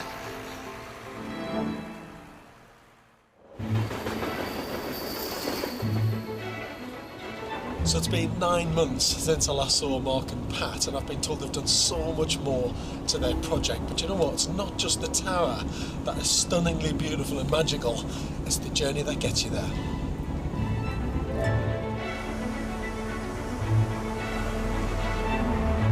Good morning. Hiya, George. How are you? Good to see you again. Well, good. Have a cup of coffee. Oh, lovely. Oh, I get a coffee as well. Look at that, the road treatment today. Come on. So nice to be back. It's lovely, actually. Lovely day now. And we've got the perfect day for it as well. The old place is still there. There she is in all her glory. This definitely wasn't here the last time I was here. It's a bit in-your-face big, isn't it? It's fantastic, though. It's absolutely brilliant. What actually is it? Well, it's a navvy hut. No way. Yes. Where did you get a navvy hut from? It came from Network Rail. It was there in their yard at Appleby, the ugliest building you ever did see. But one of the original navvy huts that would have been up the line when the line was being built. Yeah. That's an amazing piece of history. It absolutely is. How old is this? This is somewhere 1869 onwards. So how would they have been used originally if a family was living in these? Do we know? They were in 3 rooms. It was a 3-bay building. Right. Family room in the middle, cooking, relaxing, living room. Bedroom for mum, dad and presumably all the kids. And at the other end, typically, was lodgers, single men, workmen along the line. How amazing is it? It's incredible. To have a piece of history like this. I know. I never thought in a million years you would find a navvy hut, never mind have one built here, next to the tower. Tracing the original location and age of the hut has proved difficult, but Mark had a stroke of luck when he was stripping the timbers back. We found fragments of a newspaper under layers and layers of lime wash. And what was the date of that bit of history that you found? It was the Christmas issue of a Penny Dreadful, December 1878. No way! A hole-in-one. No way! Yes. That's like a golden nugget of history, that is. Yeah. Newspaper pages stuck to the walls indicate that the hut had a domestic rather than industrial use. The date also tallies with when navvy huts were still being lived in along the Settle to Carlisle railway line. Can we go inside and have a look inside the tower? Yeah.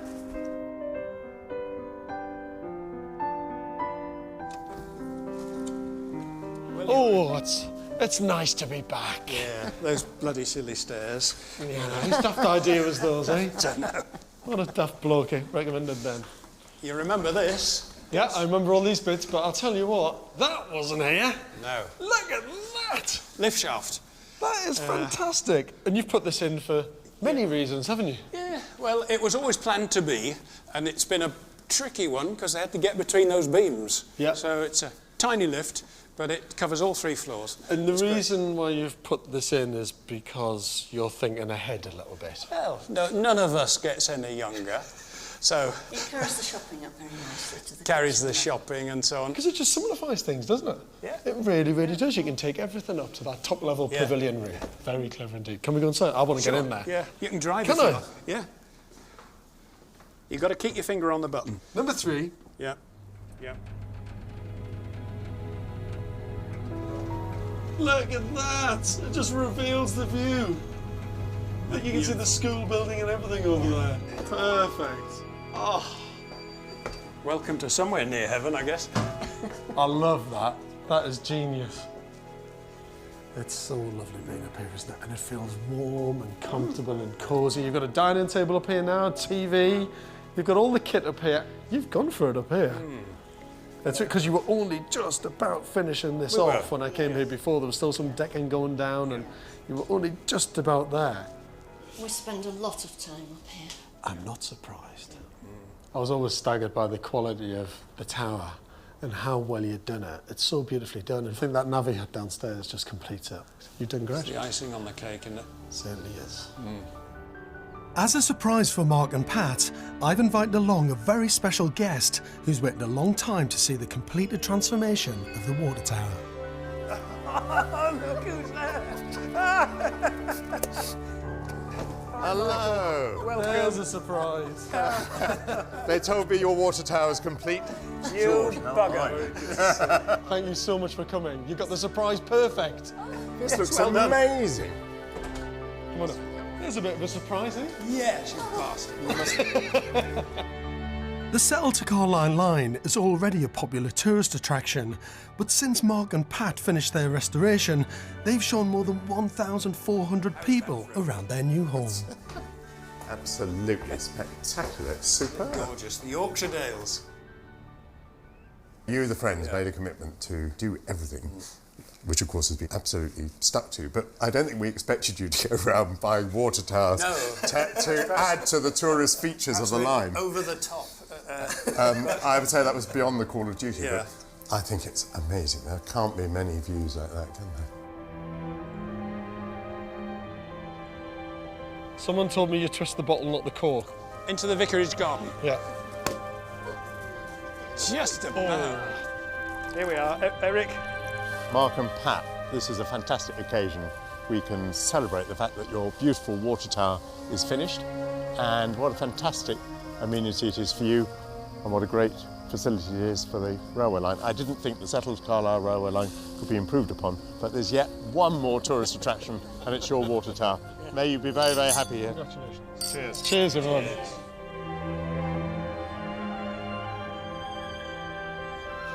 Do you know, today is actually a really historic day. On Restoration Man, we're normally just looking to the past for our history, but today we've made it because you've got the person who signed the letter to save the Settle to Carlisle Railway. You've got the friends of the Settle to Carlisle Railway here who helped save it as well.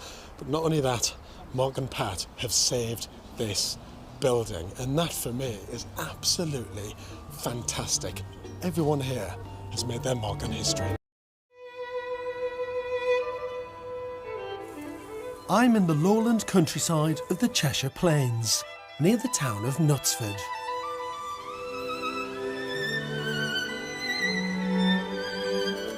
Where a striking Art Deco water tower has presided over the landscape for nearly 80 years.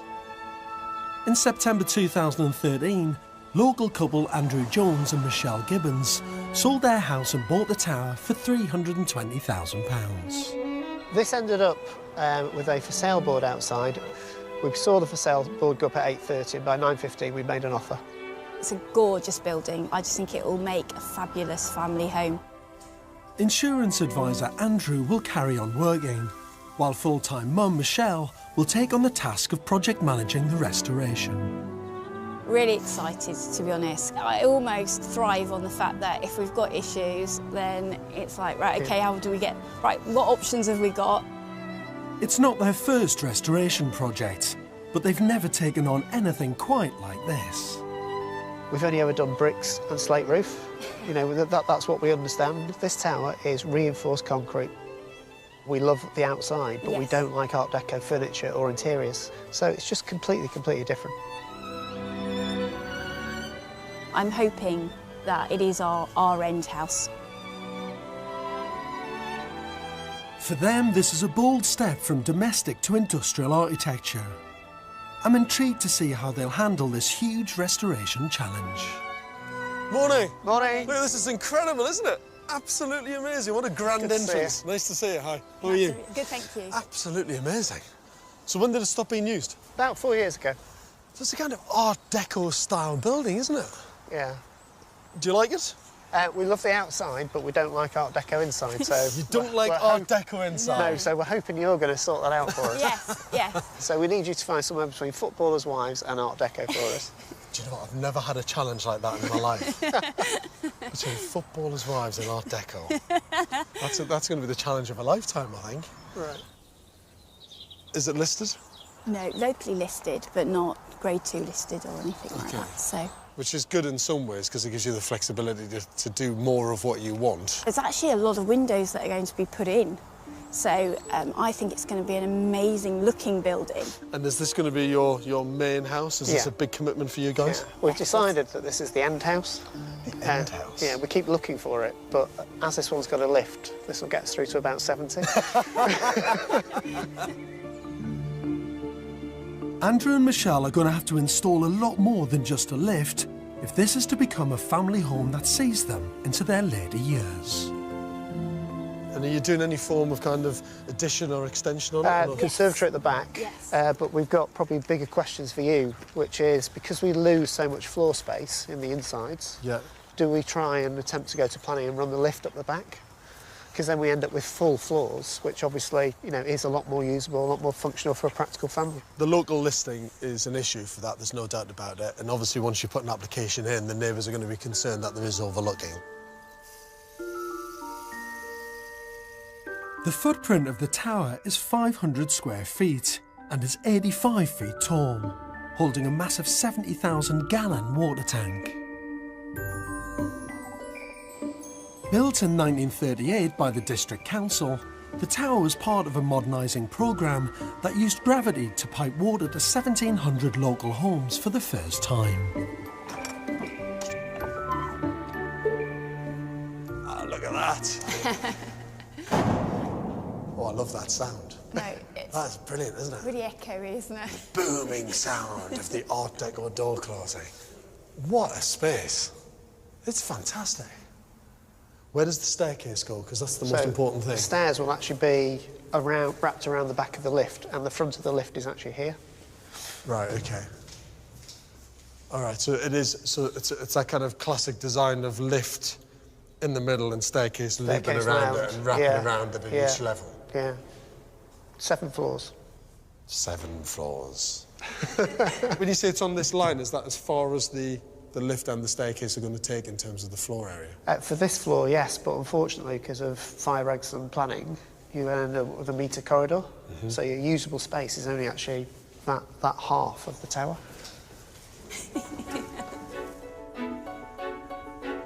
With no lift yet, it's a long climb up to the tank. Oh, this is amazing up here.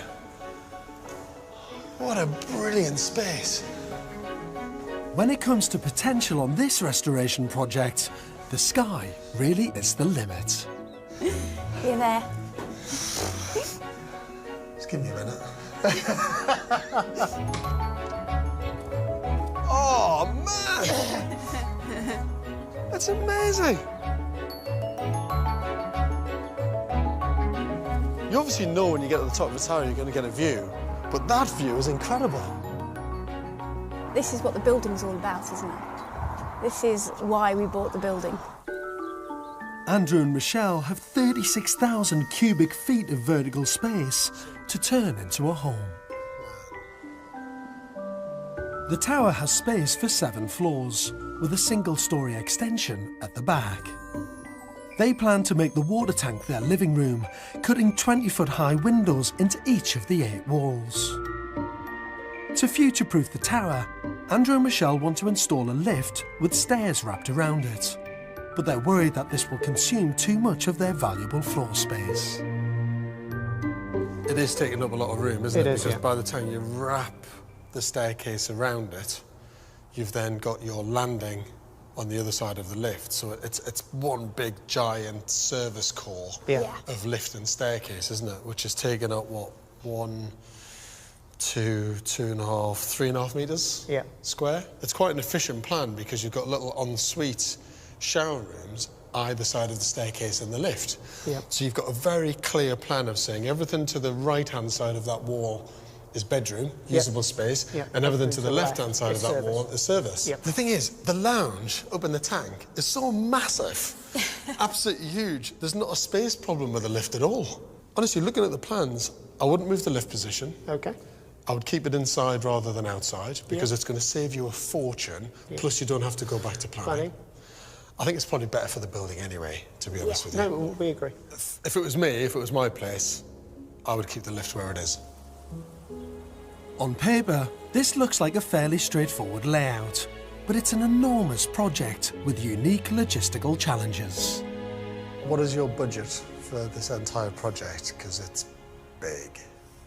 We have 400,000 and we probably can't go over that. I mean, 400,000 is still a good budget.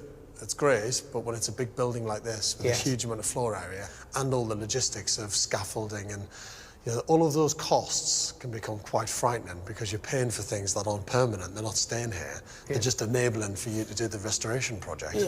You can spend 50 grand just on enabling works. Yeah, well, we could spend 100 getting people up and down on lifts and stairs. That's the scale of the project.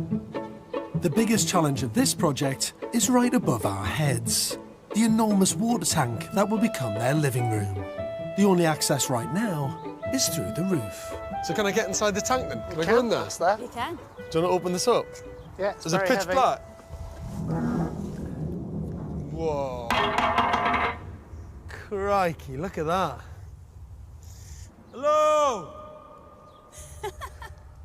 Hello! For over 70 years, this space has only been seen by torchlight. That's our lounge. That's it. See, that's mental. For someone to go, that's our lounge. That is insane. What a brilliant space. It's massive. I'm completely blown away by this. The scale and volume of it. Just hear my voice.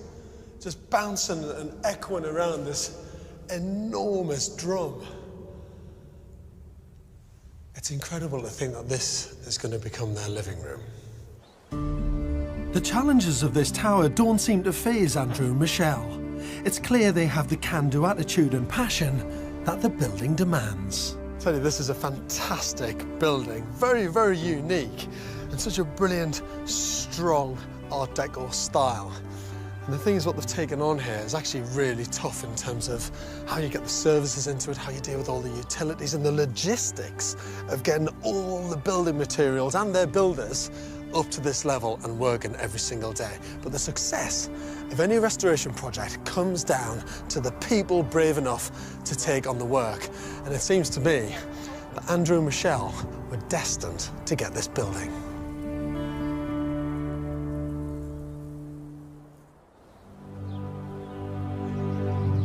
In Cheshire, Andrew and Michelle's dream of turning this water tower into their family home is in danger of crumbling even before they've started.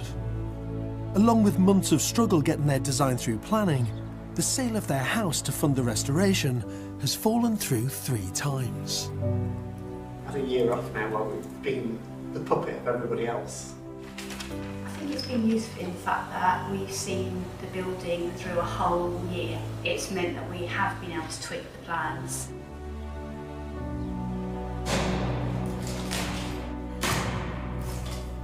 After an agonising 16 months, project manager Michelle is on site and work is finally underway. Just a buzz, because it was like finally we're starting. Day one was yesterday and I smiled as I arrived and the builders were here. It was just a great feeling. So long may that continue all the way through. They've had plenty of time to iron out the logistics of this challenging 7-storey tower. And to avoid huge scaffolding costs, they're building the floors from the bottom up. The staircase is being taken out because what we're doing is we're actually going to lay this floor.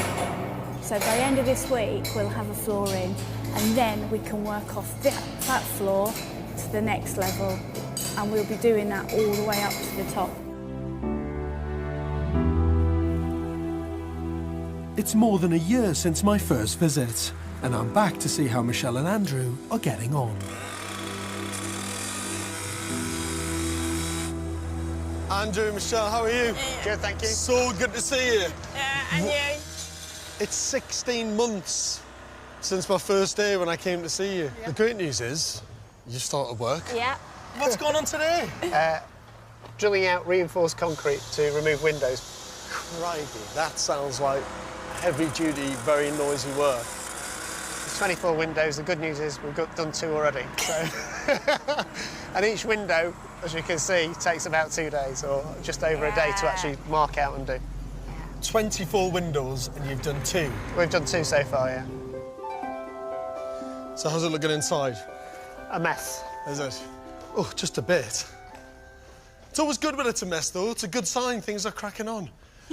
What is that hole for there? So that's where the lift's going. The toughest thing in this building to actually achieve is a lift and the staircase the whole way up. We've tried to get the biggest lift we possibly can, but we've had to make sure that we can get the stairs all the way up as well.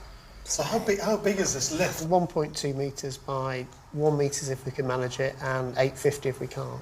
So it is small, actually. So the three of us will get in it. The lift shaft's a lot bigger, but when you actually build the lift, you need to put things around it, such as the counterweight, and therefore you lose the space. If we went for a bigger lift or a different system, we're travelling at 0.1 metres per second. So for 23 metres, it would take a long playing record to get to the top. Yes. That's brilliant. So I love that. So now we're 23 metres and we're 1 metre per second. So it's literally, 20 seconds to the top, and that's fine. I think I can probably just manage to get through this slot. Now the builders have cut through the reinforced concrete floors, it's clear how difficult this restoration will be. Not scared of heights, are you? Petrified. Are you really? Seriously. Above the proposed dining room, there are 3 floors of bedrooms to pass through before you're below the water tank. And that is just incredible. This is where the staircase goes, lift and everything in. Yeah. You look at that one. Oh, my word. No, that's... Do you know what? I didn't even look up and see that. Yeah. So that is mind-boggling. But you're only seeing 2/3 of what's there because they've chipped away on the corners. So that's a full 12-inch slab, that one, double reinforced.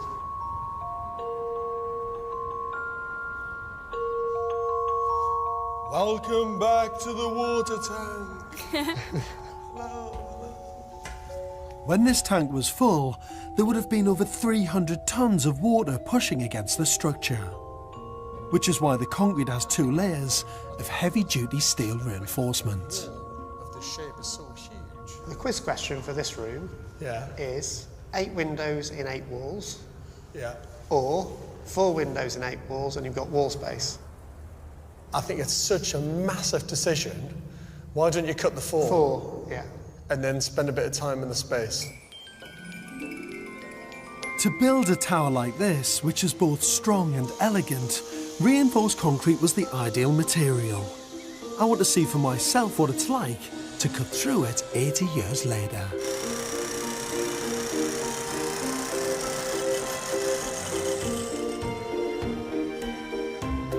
That is some of the hardest concrete I've ever had to break through. It's unbelievable. And to think you've got to do 20-something windows like this, that is really tough. I'm back to see how the restoration is shaping up. Morning, Michelle. How are you? George. Yeah, really good, thanks. So good to see you. Yeah, and you. Now this is looking very, very impressive. All the openings cut up at the top. We're ready now for windows. Which looks fantastic, doesn't it? Yeah. What a difference to the top of the tower. And you sprayed it? New coat of paint, so she's looking quite nice now. With so much going on site, Michelle has been busy. How's project management going for you? Come on, be honest. It's not easy, is it? No, it isn't. And you know, last week was quite stressful. It's not easy when some of the contractors are at loggerheads with one another and you're stuck in the middle as the client, because it has held the project up now. This is great. So you got first fix studs in. Yeah. First fix electrics are all in. Dry lined out. Yep. Fantastic. Really good. Well, this has really moved on. Really moved on. Fantastic. So I'm really impressed.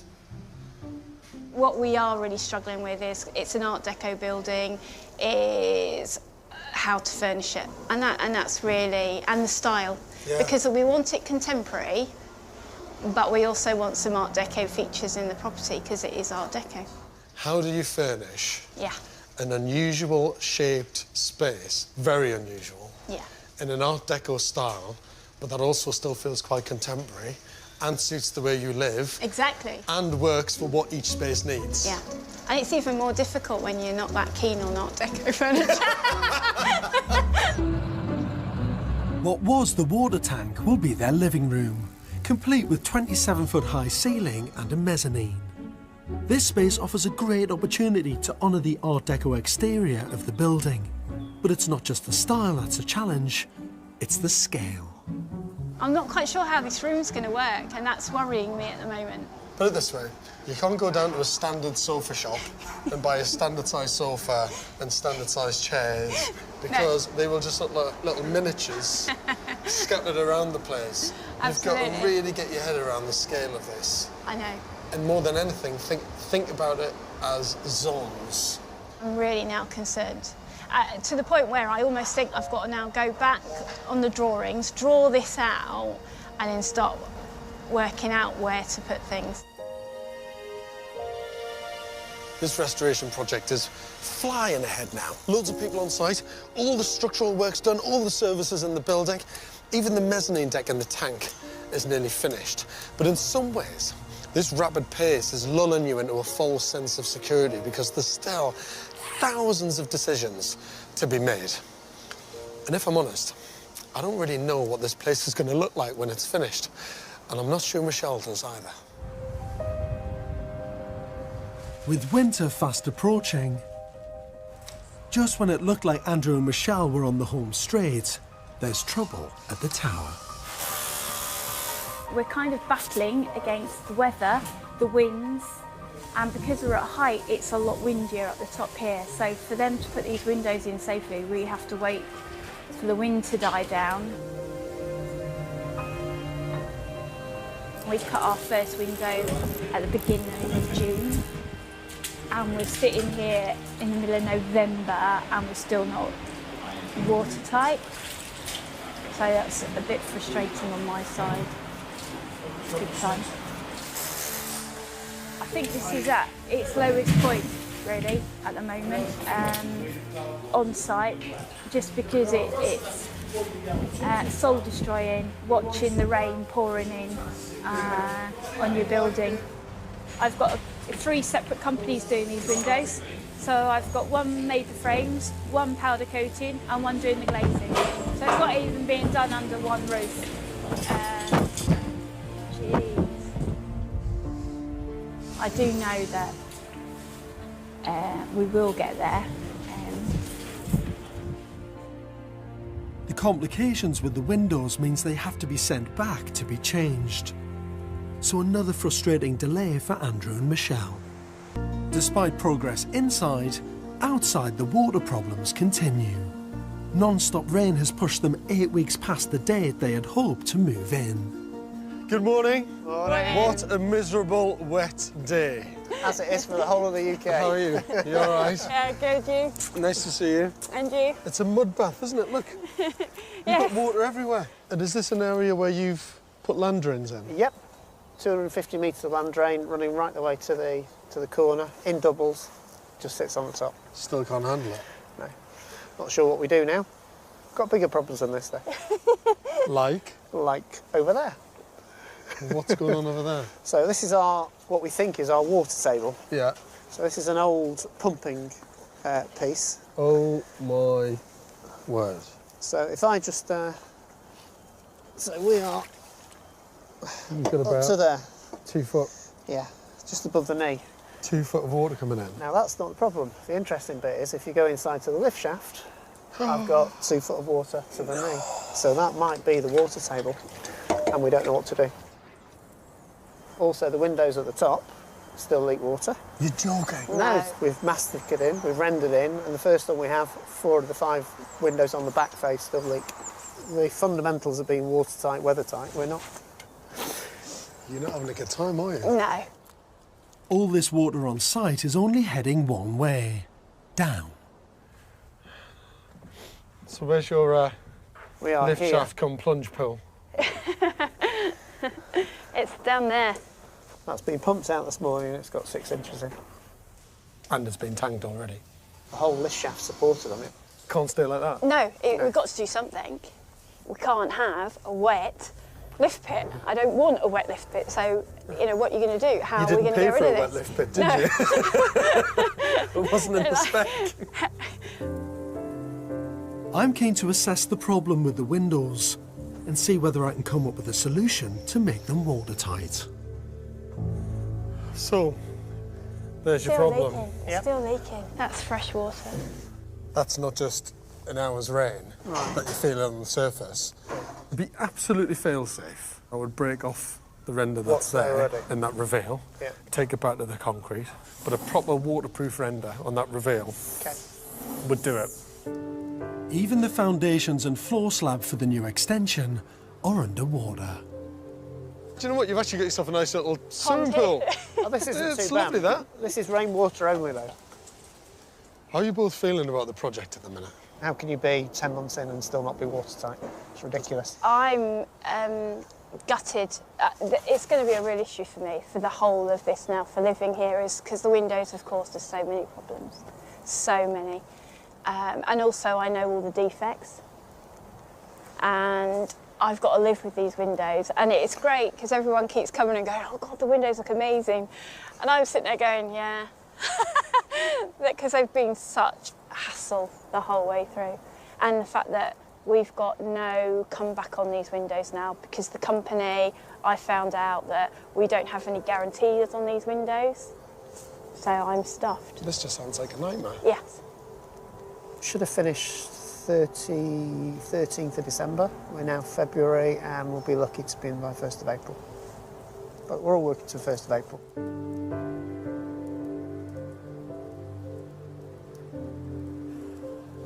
You know, when the actual build started on site here just over a year ago, things were looking pretty rosy.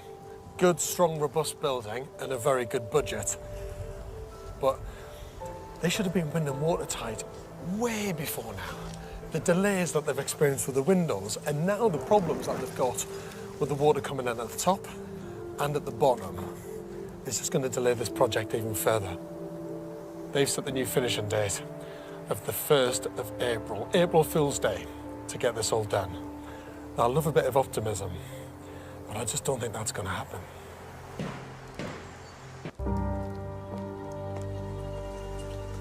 Andrew Jones and Michelle Gibbons have been battling for nearly 3 years to convert this Art Deco water tower into a family home.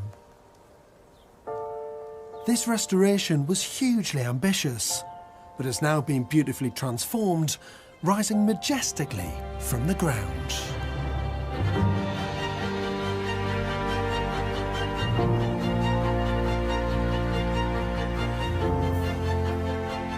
Good morning. Morning. What a beautiful day to see a very beautiful restoration project. Hope you like it. This is unbelievable. I can't believe you've done it, but you've done everything. Landscaping, and I love the way you kept the old pipework. That is fabulous, that. It's actually a water feature. No way! Yeah, but it's not plumbed in at the moment. The windows look really, really beautiful. Honestly, I am still in a state of shock, genuinely. Last time I was here, progress on the rear extension was a washout. That is quite something. It's like literally someone's just taken a kind of restoration magic wand and sprinkled restoration dust. I wish we had that wand. Can we go inside and have a look then? Absolutely. Come on. How's it looking? I'll have a look. Oh, that is incredible. Absolutely incredible. What a transformation. 3 years ago, the inside of the tower was a dark, damp concrete tube.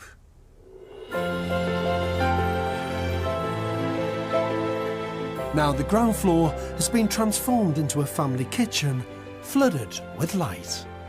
Love the layout of the kitchen. You've integrated it so well by just respecting the angle of the building. It's parallel with that face of the octagon. Yeah. Makes it feel that little bit Art Deco. Just add another layer of dialogue between the new stuff that you've put in Absolutely. and the existing building. Can we go through the dining room? Absolutely. Because this extension Yes. just opens the whole thing up. That flow now is beautiful, doesn't it? It just allows it to breathe. It is. And it just flows to a completely different space, isn't it? Yeah. And I love the shape of it. I like the way that it fans out from the building, working with the angles again. OK, next level. Yeah? Yes. Got a few to go, haven't we? Go We've on. got a few to go, yeah. Lead the way. I've got a bit of a surprise for you as well. Oh, have you? Yeah. Oh, very good. Very Art Deco. Going up.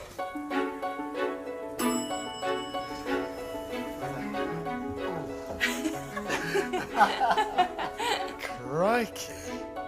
Above the kitchen is a formal dining room, where the Art Deco style window frames set the tone for the interior. Rising up the tower, there are 3 more floors of bedrooms and bathrooms, where Michelle's daughter Mia has a floor to herself. Master bedroom. Master bedroom. Master bedroom. 4 Yeah. 5. But Andrew and Michelle's bedroom takes prime position just below the tank. That is great. What a light that is. That's very romantic. It just seems like it's the perfect circular recess in the ceiling to take that light. Yeah, it absolutely works, doesn't it? The best bits to come. Where? Who's not the bathroom, I think? The bathroom. The bathroom? Yeah. Hang on left.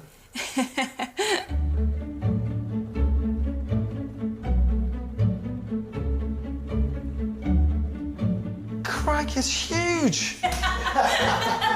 And having a shower with a view is just pretty awesome. That is amazing. To get that lovely sunlight in the morning coming through here when you're having a shower. Absolutely. That's the stuff of dreams, that. You have probably created the most incredible shower, bathroom, master bedroom en suite that I've ever seen. The top of the tower was one of the most intriguing spaces for a home conversion, a giant concrete drum of a water tank.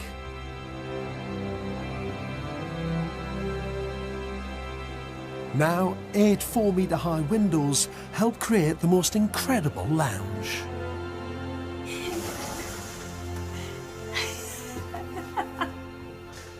Oh my God.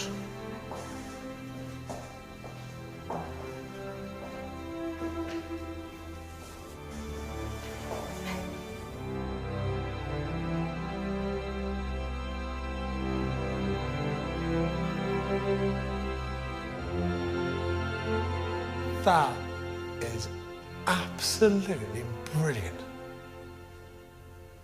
Absolutely brilliant. My God. Do you know what's mad? It's a brilliant thing about architecture and buildings. That view is exactly the same as when I was here last time, and the time before that, and the time before that, and the time before that. But when you stand here and you see it framed, yeah, in the way that you've done it, it completely transforms it. You've gone more ocean liner Art Deco. Yeah. You've gone for the very white, the very pristine, the glass balustrades. Yeah. Clean looks. Very clean, clean, lines. very crisp. Yes. You've turned a massive water tank into the most incredible room. I mean, it's just mind-boggling. Put a kitchen. Where? It's really... Oh my word! Now that is the best idea you've had. Master bedroom, 1 floor down. Breakfast. Yeah. Andrew and Michelle took the bold decision not to carve up the tower and tank into as many rooms as possible. The mezzanine floor is a great example of allowing a space to breathe.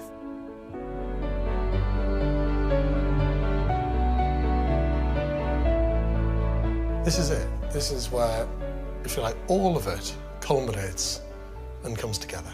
Yeah. All of it. It's brilliant. And then whichever direction you turn, that's beautiful, that's beautiful, that's beautiful, that's beautiful, that's beautiful, that's beautiful. We can retire here, you know. Of course you can, you've got the lift in. Exactly. Future-proofed. Exactly. Future-proofed. Fully future-proofed. The home for life. You actually said, it's the house that I want to stay in forever. You did, you were kind of, this is the one, this is the house. Andrew and Michelle saw the potential for Highley Water Tower to give them everything they need for their future together. They spent an enormous sum of £535,000 on the restoration. That's £135,000 over their original budget. It's time to celebrate with Michelle's daughter Mia. But it is quite an amazing house, isn't it? It's amazing, yeah. Have you had friends around you? Only a few, but not finished completely. What do they think of it? You really live there? Wow! It's massive. Cheers! Highley Water Tower. You have done it. You have restored your beautiful tower. Your ivory tower. Thank you. Thank you. Absolute pleasure. Well done. Good luck. Cheers in a minute. Oh, you've done it. Yeah, you've done it. You think all that work? She's great. All that work. No, it is. It's a big deal, isn't it? But when you put it in that historical context as well. Yeah. No on camera, please. It's another layer of great innovation. It's not just restoration, it's innovation on a grand scale. Yeah. And you should never, ever underestimate what you've done. Got a little gift for you. Just one. You wipe your tears away now? Yeah, I can. It's an original. All right, okay. Oh my God, vintage ice bucket. Right, to go on our sideboard upstairs next to the cocktails. Oh my word. That is an absolute original It's gorgeous. Art Deco ice bucket.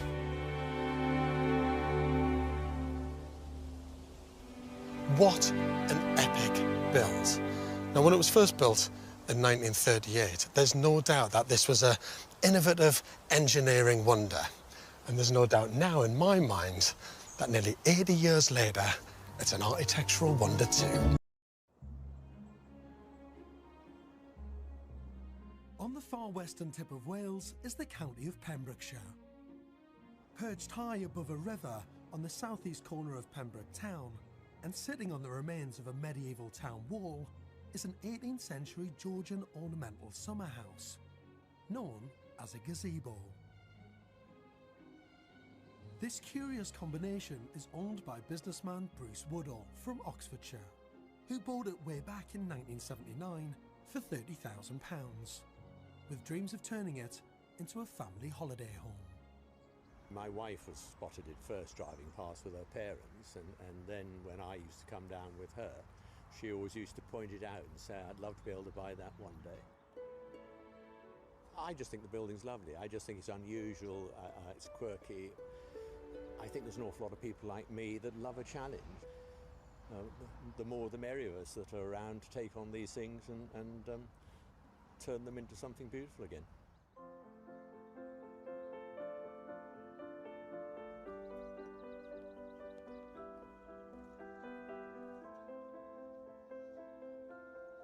Bruce, how are you? So George, nice to meet you. George, pleased to meet you. What a beautiful day for it, isn't it? Super day for it, yeah. And you've bought this? Yep, this is what I bought about 35 years ago. Why did you buy it 35 years ago and you're just starting now? Well, originally we bought it and it had an enforcement notice on to redo the roof, which was falling in. Yeah. And we got that done, but that's all money we'd got at that time. And started restoring it, I guess, 20 years ago. Yeah. No, probably actually about 30 years ago. And the builder went bust. This August I retired from two of my companies and I thought I ought to do that project. So why are you doing this? Why are you doing this project? I know you've owned it for years. George, somebody's got to do it. Yeah. So I'm going to do it. For what purpose? What's it going to be? Well, it's going to be something that people can say, God, I wonder who did that. I'll be able to say I did. Restoring this local landmark is clearly a lifetime's ambition for Bruce. The question is, how much of a mountain has he left himself to climb? This is it. Do you know what? I would never have imagined you'd have this lovely secret garden on the other side of the wall. Isn't it delightful? And you can see where you started your original restoration work. That was the original contract, yep. That is a historic ruin. That is historic. 30 odd years it is. ago. That is my historic ruin, yes. You've come back to sort it all out. Bruce's gazebo project has an overall footprint of 1,000 square feet and is made up of 3 distinct parts. The medieval wall and ruined tower are protected under the Ancient Monuments Act of 1882 and can't be used as living accommodation. Next is the 20-year-old half-built single-storey extension. And finally, the 18th century octagonal gazebo itself, which is Grade 2 listed. So I'll just step up the brickwork. This is a perfect little step ladder. Look at that. Oh, he says. There you are. Was this connected back to a main house somewhere then?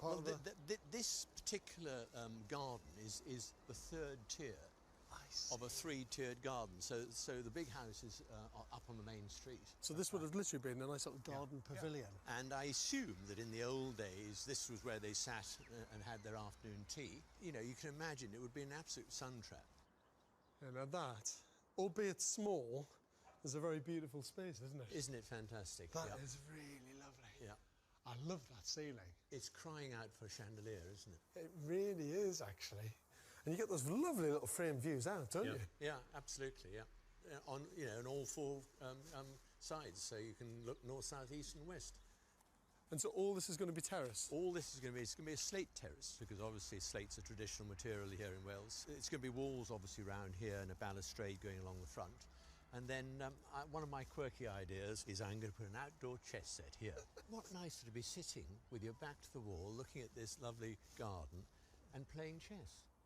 And how experienced are you in the building game? I haven't done a project like this. I've done up a house, but not as a complicated contract like this, and certainly not having the passion that this is going to have. So this is a first of this sort of thing, but I'm not sure it wouldn't be my last. I might do another, you don't know. Oh, you know, another 35 years. Yeah, that's right. You never know. Yeah. By any standards, this restoration is a complex beast. And second time round, Bruce has wisely chosen a builder used to working with ancient monuments, conservation issues and listed buildings. Richard Tree and his men recently started work under the supervision of Bruce's original architect. This is basically the living room. Yes, and who's this fine young man? And this is my architect, Cedric Mitchell. Cedric, George. how are you? How nice to meet you. A real pleasure to meet you. It is brilliant that you two are together doing this, doesn't it? It's a fantastic. I mean, it is a reunion of you coming back to the building to restore it, but actually it's a reunion of two guys who two relics working together. I didn't want to use the word relics, but you know that's your Probably choice. fairly of word, not appropriate. mine. That's it. Bruce is sticking with Cedric's original plans, drawn up over 30 years ago. And it'll be interesting to see how they stand up after all this time. So which one's the very lowest level? This one. This one? Yeah. In accordance with its ancient monument status, the lower level inside the old tower is being left as a stall. The way into the property is through the garden door. A path then leads round to the main entrance of the new extension. The ground floor is made up of a living dining room, flanked on either side by ensuite bedrooms. The kitchen is housed on the lower floor of the gazebo, and a spiral staircase leads up to the centrepiece of the project, the drawing room, with French windows opening out onto the roof terrace, enclosed by the built-up medieval wall. And what are the planners like about building on the old wall? Because you're obviously lifting that up so it's safe. I'm assuming that's the scheduled monument as well. Yes, it is. And the planners are happy? Oh, yeah. Good. Well, they were in '97. Have you asked them since? No. Don't need to. The consent has been implemented, so it's valid forever. Yeah. Well, I think it's a great scheme. And I wouldn't want to make any changes because it will just disrupt absolutely everything to do with the planning that you've dealt with so far. And I wouldn't even like to imagine what that's been like. It's lovely. Back in 1996, this restoration was priced at £65,000. But Bruce got his fingers badly burnt when the builder went bust and left him in the lurch, after he'd paid out 2/3 of the money. 20 years on, and he's been quoted £200,000 to finish the job. So how long is this project going to take you, do you think? Approximately 28 weeks. Approximately 28 weeks. That's very specific. Is that because you're signing on the dotted line, fixed price contract? That's why I've signed on the dotted line, yeah. And is it a fixed contract or fixed time scale? Everything? Yeah, penalty clause, yeah. Penalty clause as well? Yeah, absolutely, yeah. So if he even goes like a week or two over that time scale, it's going to cost him money? Absolutely. It's the only way to do it. That's what happened last time. I see. Learned my lesson. Yeah, I bet you did. You know, hopefully it'll be a good completion of the contract and we'll all remain friends.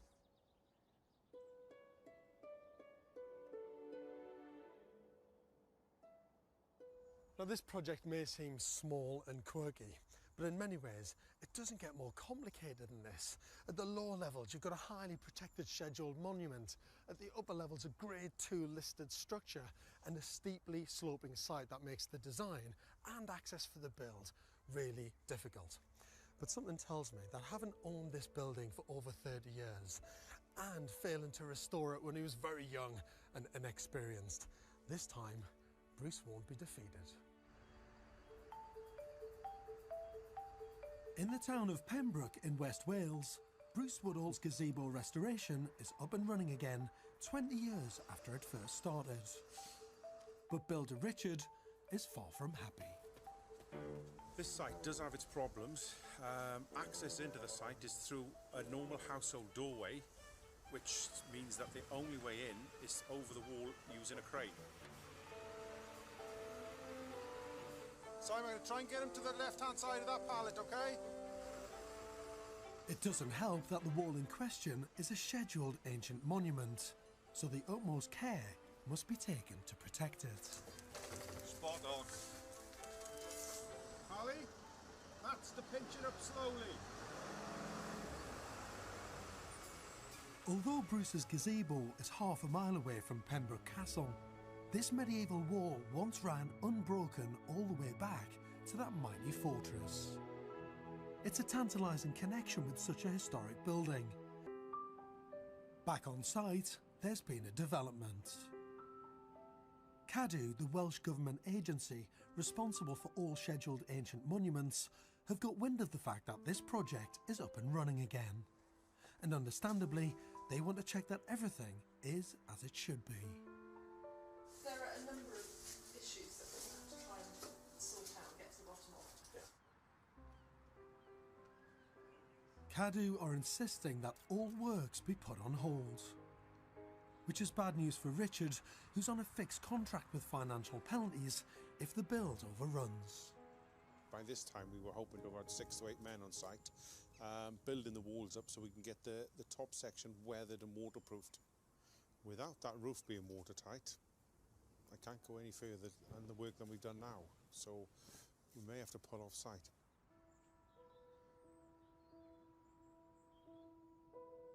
This is a devastating blow to a restoration that has only just got going again after 20 years. I want to hear how Bruce is planning to proceed. Good morning, gents. Morning, George. So nice to see you. How are you? Yeah, Are you well? morning, Good to see you. George. How are you? I hear you've got a bit of an issue with the planners. Is that right? Yeah. Small issue with CADU. What we've been told is that the gazebo is apparently a scheduled ancient monument as well as the tower. And because scheduled ancient monument consent takes priority over listed consent, they're saying that we haven't got consent to do any of this work.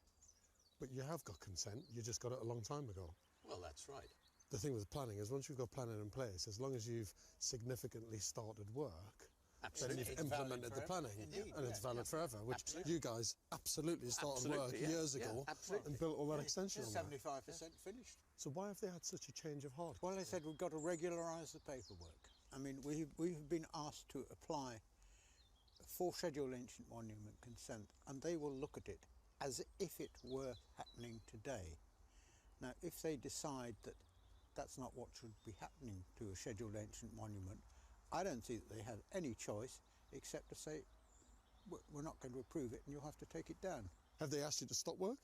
They have, Yeah, yes. yeah. Yes, We're they working have. at risk. You're working at risk We're working now. at Yeah. risk, yes. How do you feel about possibly being sued by CADU? Bring it on. It's not the castle, for God's sake, you know. So, and what we're doing is actually giving it another, hopefully, 500 years of life. But you're not going to stop? Onwards and upwards. You're Oh, not stopping? no, we can't. I mean, well, I want to do it before I die. Well, hopefully you're not spending those last years in prison. Well, at least I get colour television and 3 hot meals. CADU have agreed that they can continue with the essential repairs to the medieval wall, but they're no longer allowed to raise it to enclose the roof terrace. Instead, Bruce's team will build a metal rail. There's another 3 months to wait before the fate of the whole project is known. But true to his word, Bruce is carrying on regardless. So it all seems to be moving on apace. You've got first fix electrics in. It's flying on. And windows. Yep. Look at that. Yeah. Once those windows are in and doors are in and your window watertight, you're in a great position, aren't you? Yeah. And what about the main gazebo tower itself? How's this looking? This is cracking on. All insulated in there as well. It's looking good. Taking shape. Yeah, it's going well. Really, really well. Yeah. When the gazebo was given its Grade 2 listing back in the 1970s, every element of its exterior became protected, including the 1960s pebble dashing. The original Georgian windows were repaired during Bruce's first aborted restoration attempt, but the frames have rotted and need to be replaced. Richard, I understand you want me to put this window in today. Yeah, I could do with a strong hand this morning to try and get this in. I'll tell you what's really lovely about what you've done with these windows is you've reused the sashes, haven't you? Yeah, we've reused all the original sashes that were in the building when we got here to try and keep with the heritage and the listing and make everybody happy. So should we go for it? Put Yeah, them in let's first. go. Hang on a second, I couldn't even get my hand around the frame. All right. Oh, Watch it's that a hold it. That's a quality window, that is. There's a good bit of weight in there now. Will she fit? I'm hoping you measured properly. I'm just like she grew there. I'll tell you what, the weight and polish are immaculate. Look at that. Isn't it? Smooth as anything. It's nice that it's the old window as well. I love that. The rules governing the treatment of ancient monuments have only been in place for a little over 100 years. Before then, there was nothing to stop anyone from tampering with what we now regard as our shared architectural heritage. With owner Bruce determined to press ahead with work, the builders are started on the task of fitting a new skylight in the extension. This skylight is the only change that Bruce has made to the plans drawn up by architect Cedric 30 years ago, but it's not proven to be as easy as it sounds. The engineer felt that the roof had not been designed to have a hole in it, and particularly with a hole of this size, it's 1 metre by 2 metres, which is quite large.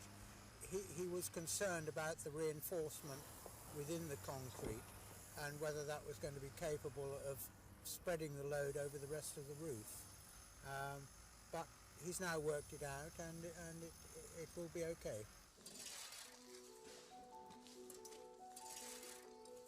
Over the next few days, the weather turns. But with penalty clauses hanging over builder Richard's head, he's desperate to keep the build going. We have designed a beam now which is going to go round the inside of the hole. Conditions aren't ideal, it's pouring with rain, but we've only got the welders for today. The new skylight has been specially made and will add an extra £3,000 to the overall £200,000 budget.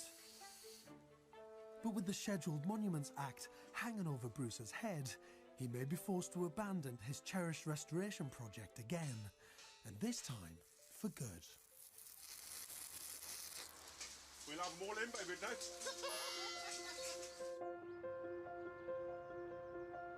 It's March 2015, and despite the Welsh conservation body Cadw demanding all work stop on site, Bruce Woodall is defiantly going ahead with the restoration of his 18th century gazebo. Today is a big day. The specially reinforced glass skylight has arrived, weighing in at an impressive 500 kilograms. Everybody happy? 1, 2, 3. 1, 2, 3. At last, Richard the Builder will have a structure that's safe from the elements. After 3. 1, 2, 3. Are you right there, Gav? Yeah, fine, yeah. Which is just as well, because the builders have already started plasterboarding inside, both in the new extension and in the ground floor of the octagonal gazebo, which will become Bruce's kitchen. According to Bruce's original schedule, work should have been completed by now, but because of the uncertainty that's still hanging over the project, it means it's delayed. Bruce, good morning, mate. George, how are you? Good to see you. Really, really good to see you. Yeah. It's cracking on, isn't it? Yeah, it's moved along a lot. And it really is. Windows in? Yeah, windows are in. Still a scramble to get up there. It's still a scramble. Still a young chap like you won't be a problem for you. Roof lights in. Now this is looking very smart. Looking Look at good, that. isn't it? Yeah, yeah. Beautiful. Yeah, that'll be fun in the winter, won't it, when the light's shining up? And, That'd be fantastic, actually. Yeah. Is this a bit of kind of integrated bench seating or something that you've done? What's this? Yeah, we've incorporated well, we're going to put a slate on it. Yeah. So you can sit here. Yeah. Making sure the bricks are dry before I sit down. Yeah, yeah. Sit there. This chessboard. This will be it. The chessboard will be there. Table for the drinks will be there. Of course. Yeah. And what's the score with Cadw, our friends these days, and your permissions? They made the right decision. Did they? Yes. Did they really? Yeah. Yeah, they've allowed us to continue, and I mean, to be frank, everything was there and was all done correctly 20 years ago, so everything is now legal. And it was a big risk. It really was, a big yeah, risk. of course it was, but I don't think there would be a judge in England with a brain in his head that would have said that I was wrong. So I didn't lose any sleep, let's put it that way. I can't imagine you losing any sleep about anything, No, to be honest, I didn't Bruce. lose any sleep at all. Anything at No. all? No. No, no, I only lose sleep if I think I've run out of wine.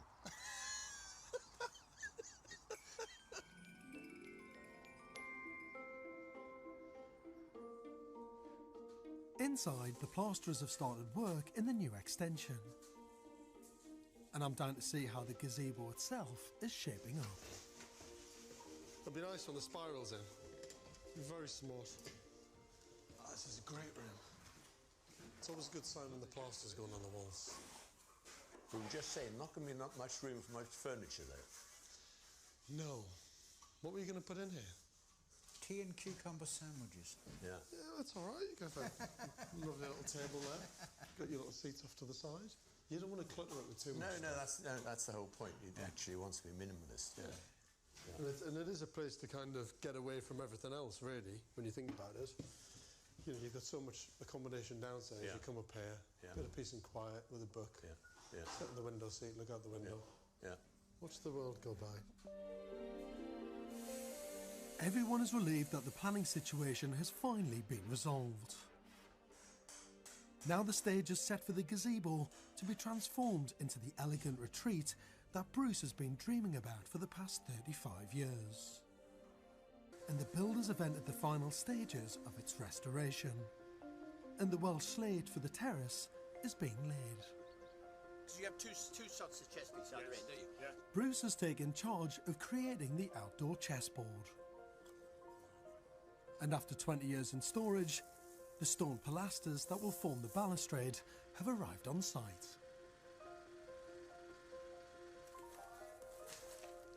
In the gazebo, the wooden floor has been installed, ready for the kitchen to be fitted. It's amazing to think that after all these years, Bruce is finally poised to make his dream come true. He's overcome so many problems. It's honestly been a marathon effort, and I hope it's worth the wait. I've come back to see if Bruce has finally realised his restoration dream. Bruce, George, so good to see you. Good to see you. So good to see you. You've done it! Honestly. It's done. Really fantastic after all the years. No, I'm really pleased, and it's just lovely to see the building come back to life. Do you know what? So many times that I've come, the scaffolding's been up and it's been covered in all sorts of stuff. But it's the first time that I've seen it where you really feel like it's a kind of fortified building with the gazebo on top. And the sign that we put up, I think it really looks, you know, it looks magnificent, doesn't it? The East Tower. The East Tower. Gold-leafed, just as it should be. When I first came here a year ago, the place was an abandoned building site that had lain untouched for 20 years, waiting for Bruce to have the dogged determination to finally complete it. Here we are, garden done. Look, it looks wonderful. What a difference. There's no plants yet, but I'll be planting plants. But and actually with all of this it'll all soften more, won't But look, that was the old greenhouse. Oh, yes. And that'll make a fabulous barbecue area. Come on in and have a look inside. You can lead the way. Home sweet home. The shell of the extension that resembled a wartime concrete bunker has now been transformed into a light-filled living area. Do you know what? It just feels nice and kind of calm, doesn't it? Once you've crossed through the wall and come into your garden and then through that door, it's so quiet, isn't it? I think the floor is very smart. Isn't it? This has cost you a few pennies. Yeah, that came from Italy. And it's actually interesting when you have a long time scale, you have a lot of opportunity to think about how do you want to do it and how you're going to, you know, how you're going to sort of fit it all together. Bruce always intended this house to be a holiday home for him and his family. There's a master bedroom with a marble-clad ensuite bathroom and views out onto the enclosed garden. On the other side of the living room, concealed behind the elegant Georgian-style panelling, is a second double bedroom. Bedroom's behind this one, isn't it? That one there, yeah. Love the door. So there's the little guest room. It's really lovely. Yeah. It's actually been really nicely planned, honestly, because you've got this room that can go straight outside. You've got lots of integrated storage back here. Yeah. And the thing I like about it is actually you can just get out of bed, open the door, and you're into the bathroom. And you've got a bathroom behind here? There's a bathroom behind it. If you slide that door back. Another hidden door? Yeah. Oh, excellent. It reveals then. Oh, really good. I completely forgot that you were putting this in here, right? Because it's tucked right at the very back. I put some lights down the bottom there, so at night, if you turn that The one main off, light off. Oh, that it's a night light light. just gives you a night light, so you know where you're going. Even in its derelict state, you couldn't fail to spot the potential of the gazebo tower, the ground floor of which has now been transformed into a stylish kitchen. You've done a really good job. I love the way that you've planned the kitchen, so it's kind of working with the angles. Even just going for the little rounded corners on the kitchen unit as well. Yeah. Just softens Just it a little bit. Just within softens space, it, that's doesn't right. Yeah. Not bad for an amateur, is it? You've gone really modern. Super modern with your staircase. Yeah, but if you've got something old, you can't make a staircase to pretend to be old. So I just felt I had to go totally the opposite way, and I think it looks good. It's great. But the room that I'm very excited about seeing. You want to come upstairs and have a look? Yeah, let's do it. Come on. When Bruce first spotted the tower all those years ago, it was the first floor with its stunning Georgian windows that fired his imagination. Well, this is the bit I've been looking forward to more. This room is what it's all about. Bruce has furnished his elegant drawing room with period pieces inherited from his Welsh mother. Oh, it's great, isn't it? Look at this, but look at that. Yeah, you've gone for it with the chandelier. You always said you wanted a chandelier. Yeah. But doesn't that look fabulous? It just makes the room. Sensibly steering clear of dark blue walls, Bruce has opted instead for a classical pale grey, and he's used the same colour on the woodwork. You win for the right colour. Your interior design skills have moved up another 25 notches. It's beautiful. This is the quiet room. Grandchildren downstairs, not upstairs. Grandad up here. Grandad up here, George. With, Oh, yes, with that, yeah. See, I was thinking this would be a nice tea drinking space, but no. Cold tea. Out on the roof terrace, the new skylight is perfectly flush with the slate tiles. What a fantastic space. Yeah. And you've And got then the look at chess this. set. Look. How You've about done that? it. Eh? You have got your chess set. This is beautiful. Yeah. Have you had that specially made? Yep, and he also made a set of drafts. And I just think it will be a lot of fun up here. Bruce originally budgeted £200,000 for this restoration, with penalty clauses in place if work took longer than 7 months. In the end, it took 10 months, but nobody lost out because the delays were simply due to the planning process. The final cost was £230,000, which included additional exterior work and landscaping. There they are. The terrible twos. This is trouble. This is trouble. How are you? So good to see you. You all right? Great. Nice to see you. All right, mate. Well, you've done it. Hey, Bruce, we've done it. You've Finally, done it. we've got there. I still haven't had a game of chess yet. No, we'll have a game We're going to have a of game chess. later. Yeah. I wouldn't play him because he'll play you for money. Yeah. Honestly. But what's it like seeing it come to fruition after such a long time? It's wonderful. Because when we abandoned it 20 years ago, I thought that was it. I thought we'd never see it come to fruition. But now we have, and it's lovely. I tell you what I like is when you're talking to people passing back and forth, taking the kids to school, because they've seen it for so long in such a dilapidated state, and they always say, "Oh, it's lovely to see it. Can we come in and have a look?" This is a building that means so much to the area and the people that live here. I mean, it's such a unique part of the history of the area as well. Grab a glass, sir. After all the hard work, it's time to christen the room. Do you know what? Normally I'm not that apprehensive about opening a bottle, but I don't want to hit that chandelier. Cheers. Cheers. Cheers. Cheers. Well done, all. Very nice. It's been years in the making, but this historic tower has been beautifully restored, and that's something worth celebrating. Although this is a relatively small building, it's actually been an epic restoration project. Its journey first began a long time ago. 35 years ago, in fact, when Bruce first bought the building. And true to form, the tower has put up one heck of a fight. It's battled against all the complexities of planning and the fact that it sits on a scheduled ancient monument. It's been far from easy. And Bruce, well, he's the ultimate restoration warrior, isn't he? He just refused to surrender. He's restored this building back to its original use and created a retreat, a place to entertain, relax and enjoy. I'm in the ancient town of Congleton, set in the Cheshire countryside.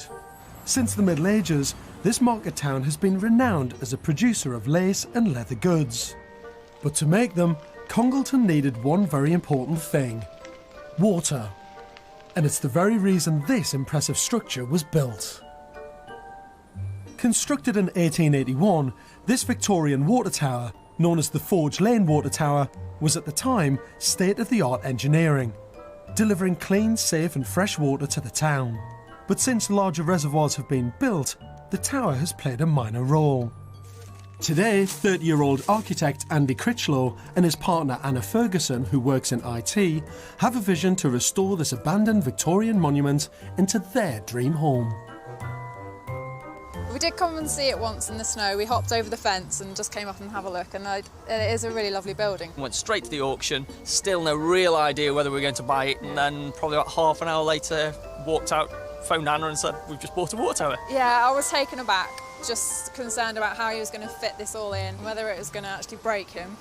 And the realisation that we were selling our house and moving in with Andy's parents. Because I've got this obstacle in front of me, I'll give like 100% to it until it's done. Pretty much every day coming from work, we see it on the way into Congleton and just dream of having a G&T on the deck. To me, you know, it's as special as a palace. Andy and Anna bought this building along with 1 acre of land for £100,000 at auction. After selling their old house, they have a budget of £200,000 to transform this empty shell. On their restoration journey, I'm going to help, advise and encourage them to realise their ambitions. So I'm on my way to see what is supposed to be the most beautiful Victorian water tower. The Victorians always gave utilitarian structures like this a sense of grandeur as well as detail. Often our great industrial heritage is neglected, as these buildings seem unsuitable to turn into homes. As an architect, I love challenges like this. Morning. Hello. Morning, George. How are you? Yeah, very good. You? Nice to meet you. Yeah. How are you? Andy, yeah? Yeah, I'm Andy. All right, how are you? Nice to meet you. How's things? Not too bad. Yeah. That's good, yeah. Good, very good, very good. You've got yourself an incredible building. Why on earth did you buy this? Why on earth don't everybody? That's what I've got to say. And what's amazing is that you've got this next to it. Is this yours as well? Unfortunately not. That's the ugly twin, if you like. As this one was decommissioned, they went and built that. Clearly a different period in architectural styles. Yeah, I was going to say, this is more like the kind of great-granddad, and that's the great-grandson, isn't it? Yeah. Have you ever done anything like this before? No. No. Should we go inside and have a look? This Grade 2 listed building is an iconic testament to Victorian engineering. At 50 feet high, 39 feet in diameter, it comes with a footprint of around 1,200 square feet. Just wait for your eyes to adjust into the light. Oh, wow. And this God, is the acoustics are amazing. Yeah. Listen to that. Absolutely. That's fantastic, isn't it? Yeah. Look at And that. believe it or not, this has taken us 9 months to get it to this state. Yeah. I mean, I've been involved in lots of tower designs before, and if you're looking at diameters of 4 or 5 metres, 6 metres, it's very tight. It's really restrictive. Yeah. There's more staircase than usable floor plate, to be honest, but this is absolutely incredible. It's massive. Yeah, the height is the real key. But unfortunately, because it's listed, we're restricted by the openings, so we're going to have like 4.5 metres floor to floors, whereas domestic's more like 2.3, 2.4 metres. Yeah, that windowsill's not your standard height, is it? No. There's something that's just so brutal about this building. Do you know what I mean? It's quite a kind of sublime space. Yeah. It's really tough, grit, strong. it's really gritty for me. Yeah. It's gritty. That's what I love about it. To be able to look all the way to the top of the building like this, see those amazing steels above, and actually get a great sense of the width of the space. Yeah. It's absolutely... At this moment in time, just being an empty volume, it's really exciting, it's great. A blank canvas. Andy's innovative design is to turn the tower into a home split into 4 levels. The entrance level is for storage, as they won't have an attic. The raised ground floor level will have 2 bedrooms with ensuite bathrooms, plus a laundry room. The first floor will be the living room with an open-plan kitchen dining area. The second floor will have a further 2 bedrooms, plus a master bedroom with an ensuite. A spiral staircase will lead up to a new rooftop glass extension with its own roof terrace. With the new garage alongside the tower, the overall design will be an impressive 6,000 square feet, set in an acre of land. Because Andy and Anna have thrown everything into this project, they have nowhere to live, so they've moved in with Andy's parents. I would have not taken anything on if we hadn't got the luxury of something like this. I wouldn't have bought a static caravan and put it on site, because we kind of romantically said, oh, we could live in a caravan, but it would be absolute hell. I've got no doubt about it, and just wouldn't entertain it. So, you know, we're about 5-6 miles away, it's about 15 minutes, absolutely ideal. You know, at the end of a day, when you're absolutely knackered, you can come home, it's warm, you can have some of mum's cooking if that's what you really want, and you can get a shower and go to bed, so it's ideal. The tower already had planning permission for conversion when they bought it, but being an architect, Andy has improved the design. But cylindrical buildings have some unique design opportunities, and I feel I can offer a different view in some areas he might have overlooked. The level that worries me, to be honest, mate, is just the first floor level. Yep. It really is your kind of prime space. You know, when you think you're going to have people around, yes, they'll want to go to the observation deck, but they want to be, you know, in your living room and your dining room and your kitchen, coming over for a drink. And I'm just thinking on key areas like your living, dining room, kitchen. If the wall stopped short and there was a piece of glass there forming the junction between that new bit of stud partitioning and the old structure, means you're going to be looking through it and beyond it and having a greater sense of space. Yeah, no, it's a good idea that kind of the new and the old kind of, you get the sense of the circle, and it passes past your viewpoint, so it takes you around the building. I like that idea. I just think this is a building where the detail is going to make all the difference. You know, it's good to get a second opinion here, because the last thing we want to do is miss the opportunity. Yeah, you know, it's a fantastic opportunity, and we want to keep the integrity and make the most of everything we've got. Apart from all that, it's fine. Yeah, good. So I'll give myself maybe a B+. No. You know, I'd even go as far as saying an A-. Thank you very much. Hopefully I don't come over too protective about it, and genuinely with the comments that George has made, I think they're all positive. Yeah. You did really well today, because you normally don't deal well with criticism. Yeah, for everything I've just said there, I'm quite difficult with criticism, but, you know, when they're good comments, they're fair, you've got to take them on board. This is without a doubt one of the most fascinating industrial buildings I've ever come across. And I'm fascinated by Andy as well, to be honest. He's kind of implied that he's not that close to this build, that he's not going to get drawn into that issue of the architect being obsessed with his own home. But I don't believe him for a single second. This guy has given everything for the last 9 months just to get the building in this state, and he's just at the very beginning, both him and Anna, of a very long and a very tough journey.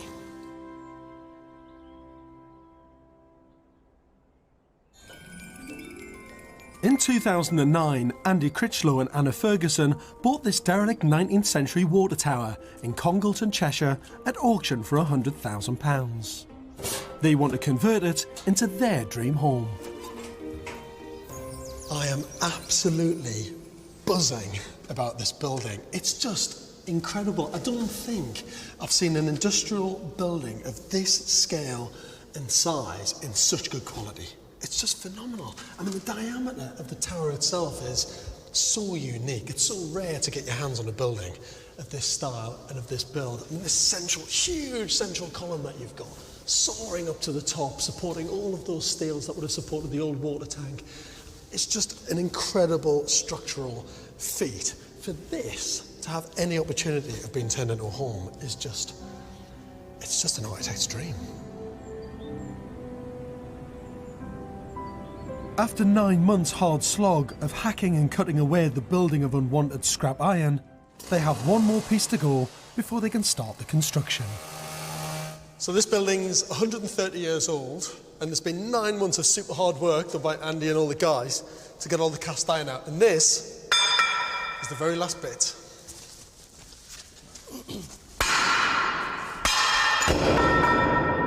That was easier than I thought. Oh, I've been...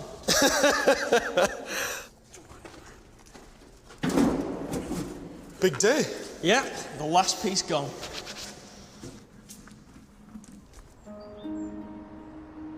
With the tower encased in scaffolding, today is the start of a major operation to remove the roof.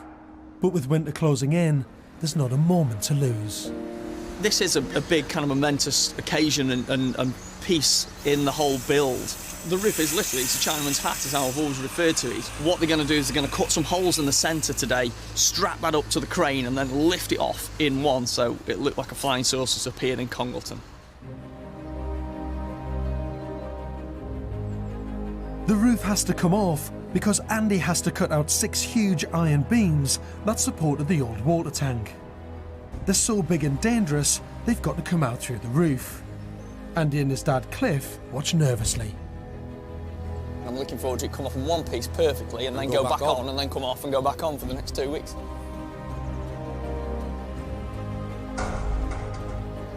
They've taken the tension on the chains at the moment, so it's just a case of easiness, gentle as they can, to clear the bolts.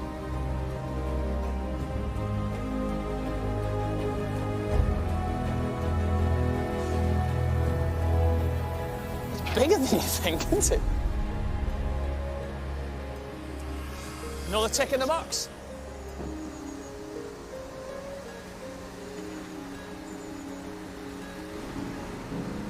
The next task is each of these long beams will come out in 2 sections. They'll then be lifted out of the roof and straight into a skip, ready to go for scrap.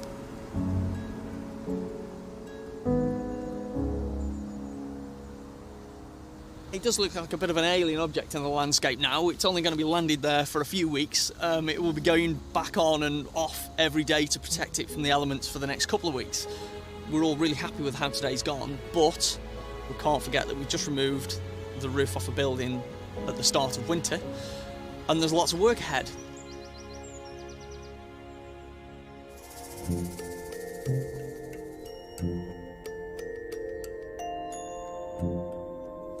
Andy and Anna's tower is a really unusual project and they know very little about its history, so I'm determined to help them as much as possible and to find out why it was built in the first place. By the early 1800s, Congleton's population had reached nearly 4,000, and everyone in the town was very much used to having drinking water from the established wells and from the river, but very little thought had been given to the disposal of human waste and sewage. But Congleton's problems were small beer compared to the rest of the country. As the Industrial Revolution grew, a vast number of workers were lured into already overcrowded cities. More and more people were being crammed into tenement buildings and slums. As their numbers increased, so did the sewage problem, and with that problem came a frightening amount of sickness and disease. But people just accepted it. In the winter you got colds, and in the summer you got something called English cholera. But because very few people died of it, no one really cared. However, in October 1831, the Sunderland docks were about to be enveloped by one of the most terrifying pandemics from overseas. Asiatic cholera that swept in from the east. I'm meeting local historian Stuart Miller. So Stuart, why have I had to come to my hometown of Sunderland to find out about cholera? Well, because Sunderland was the first place in England to have an attack of this new devastating disease, which had spread all the way from northern India, across Asia, through Russia, and then eventually reached the Baltic. And in the Baltic were vessels waiting to come back to Sunderland. Sunderland was a cholera outbreak waiting to happen.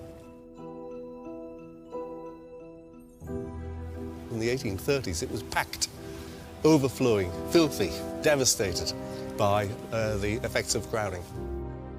This densely overcrowded town was the perfect breeding ground for the new strain of cholera brought into the docks by sailors. So Stuart, what would the sailors have seen when they arrived in the port of Sunderland back then?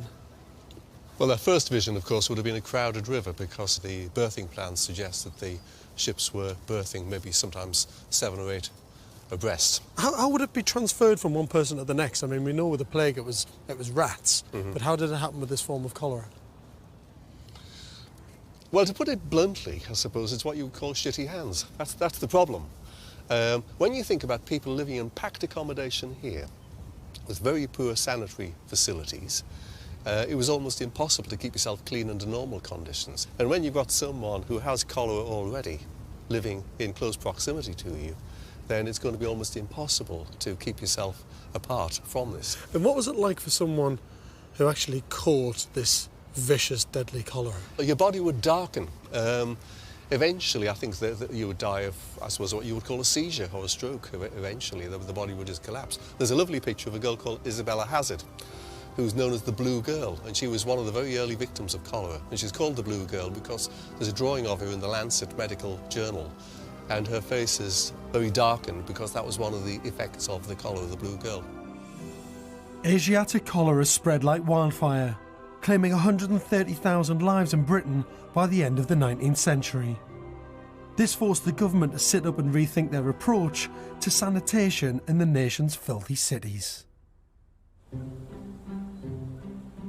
Back in Congleton, to temporarily protect the building from bad weather, bizarrely the old roof needs to be lifted on and off daily. While Andy's at his day job, Dad Cliff is overseeing the project. Andy returns at night to carry on the work. It's a major stress, but Dad thinks he can handle it. He's always been the same, even as a schoolboy. It's never been any different. He's one of those men that I think actually if he's got 10 minutes to spare, he'll be bored. He needs to be occupied all the time. And, well, he's got one now that occupies him. But today, Andy is behind schedule.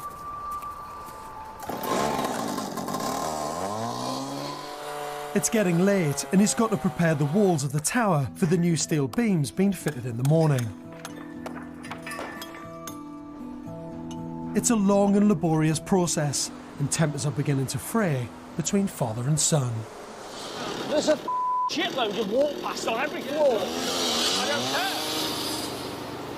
Oh, for sake. Ow, for sake, they proper bastard blocks. Finally, Andy and his dad have finished, and these restoration warriors can go home in peace. Although it's been a long and frustrating day, another critical deadline has been met. But soon, there's another setback. It appears that kids have broken into the site and vandalised the crane. They wrapped all the cable around the spool for him to get the fitter out to check it out. At the moment, his computer inside his cab is registering 50 odd metres out. This vandalism is going to cost Andy time and money he can ill afford. To hire the crane costs £450 a day. Add to that the estimated cost of £1,000 for repairs.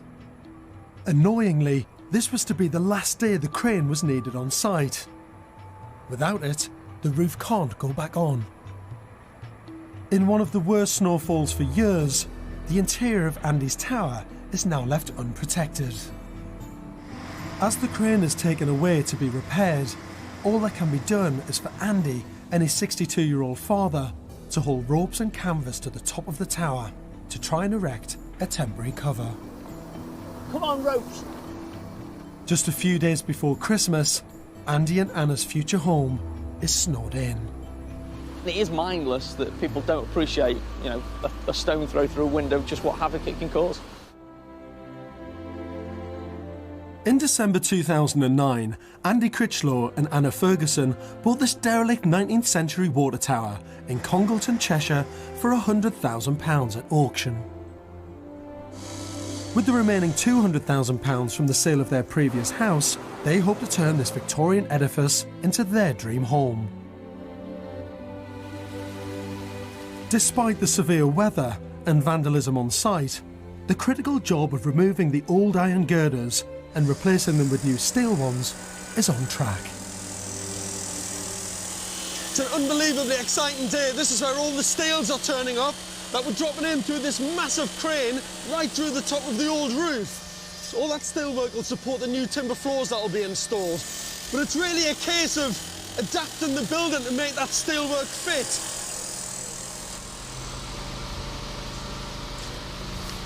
Just take the weight off, Brian.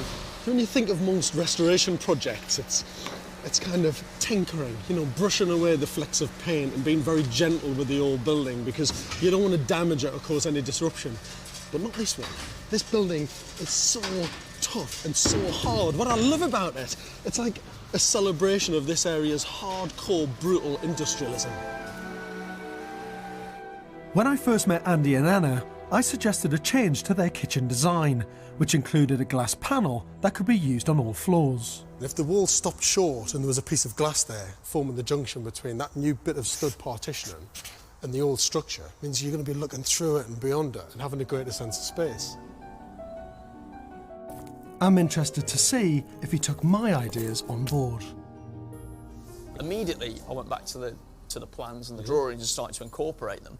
And in fact, we're standing in perfect position for the glass slot idea. Yeah, so the vertical glass, so that the new wall, when it comes to the curved wall, there's a divide. You can see through and you can see the space. Yeah. And I think the head of this stair here would be one of those partition walls. I think it'd be perfect here. Yeah. So yeah, I think we'll go ahead with that. And certainly it's built into the schedule of works now. If we can't afford it in the end, it gets boarded over. Glass goes in. Absolutely. If you can't afford it, it doesn't. That's a good way of doing it. Yeah. That's perfect. You've made provision for it. Made That's the most provision for important thing. all the suggestions, yes.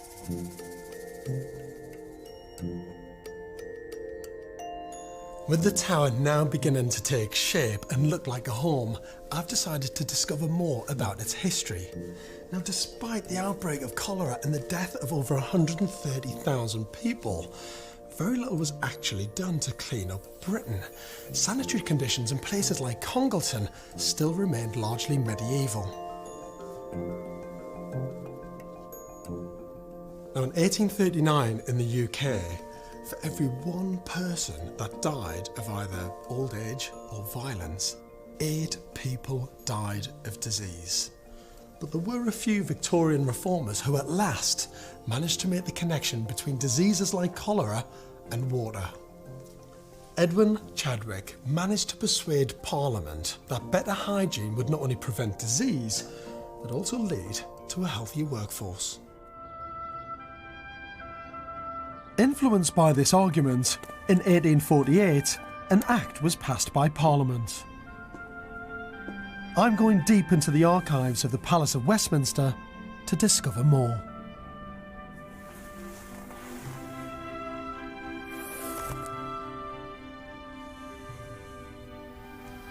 What's incredible about this room is you've got every single act ever created from 1497, all beautifully handwritten, like this one, on sheepskin.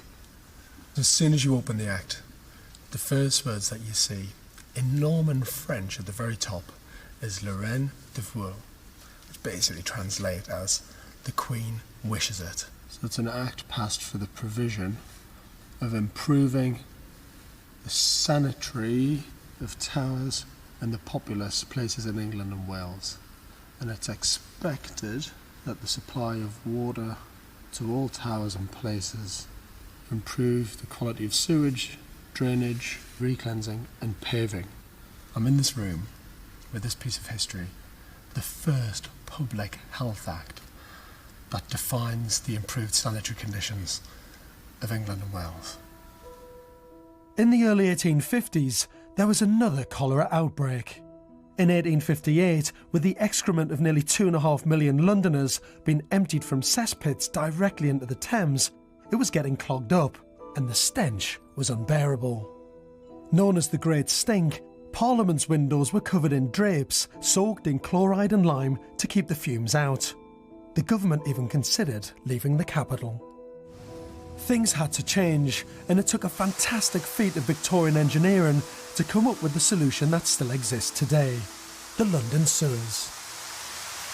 With 10,000 people dying from the Great Stink of London and from the cholera epidemic, something desperately had to be done. London's first chief engineer, Joseph Balzet, came up with a fantastic underground sewage system for the city. It stretches for over 1,000 miles and had a radical impact on all the inhabitants of London. What was fantastic is that London no longer was a public sewer.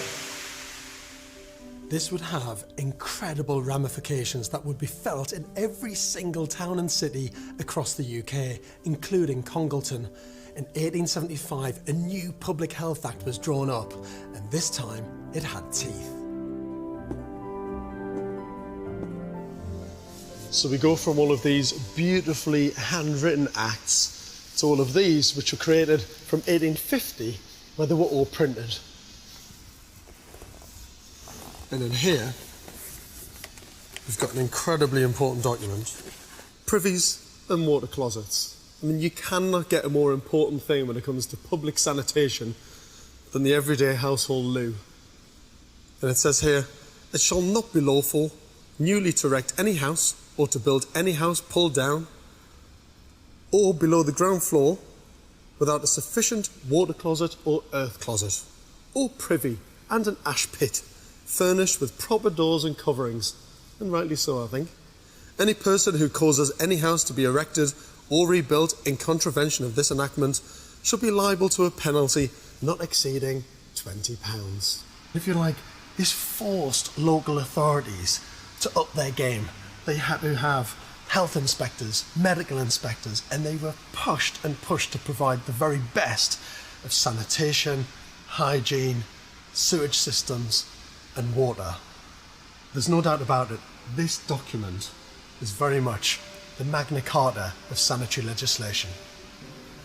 Only 6 years after this act was put in place, the Congleton Water Tower was built. If it wasn't for the act, the building would never have existed. Designed by engineer William Blackshaw at a cost of £13,000, construction started on the tower in 1881. And 130 years later, the tower is being brought back to life again. So the last time I was here, it was about 3 foot of snow and pretty miserable conditions on site for everybody. But today, beautiful blue sky, fantastic spring day, and we've got the boys' toys out. The crane's back. So how's it all looking? We're pretty much cleaned out, ready for the fit-out to start as soon as we're wind and watertight. Anna's a bit nervous of it every time she comes up and down. Why? Got a slight fear of open staircases. Fears are there to be conquered. My fear, apparently. Yeah, fears are there to be conquered. This space is absolutely brilliant. This is the final look down. Is one hell of a drop. That is unbelievable. You can't get more dramatic than that. It was worth sacrificing the floor area for, wasn't it? Absolutely, absolutely. Really looking forward to this. Is it as good as I imagined? It's a bit misty today because of the sun. Come on, though, it's bloody brilliant.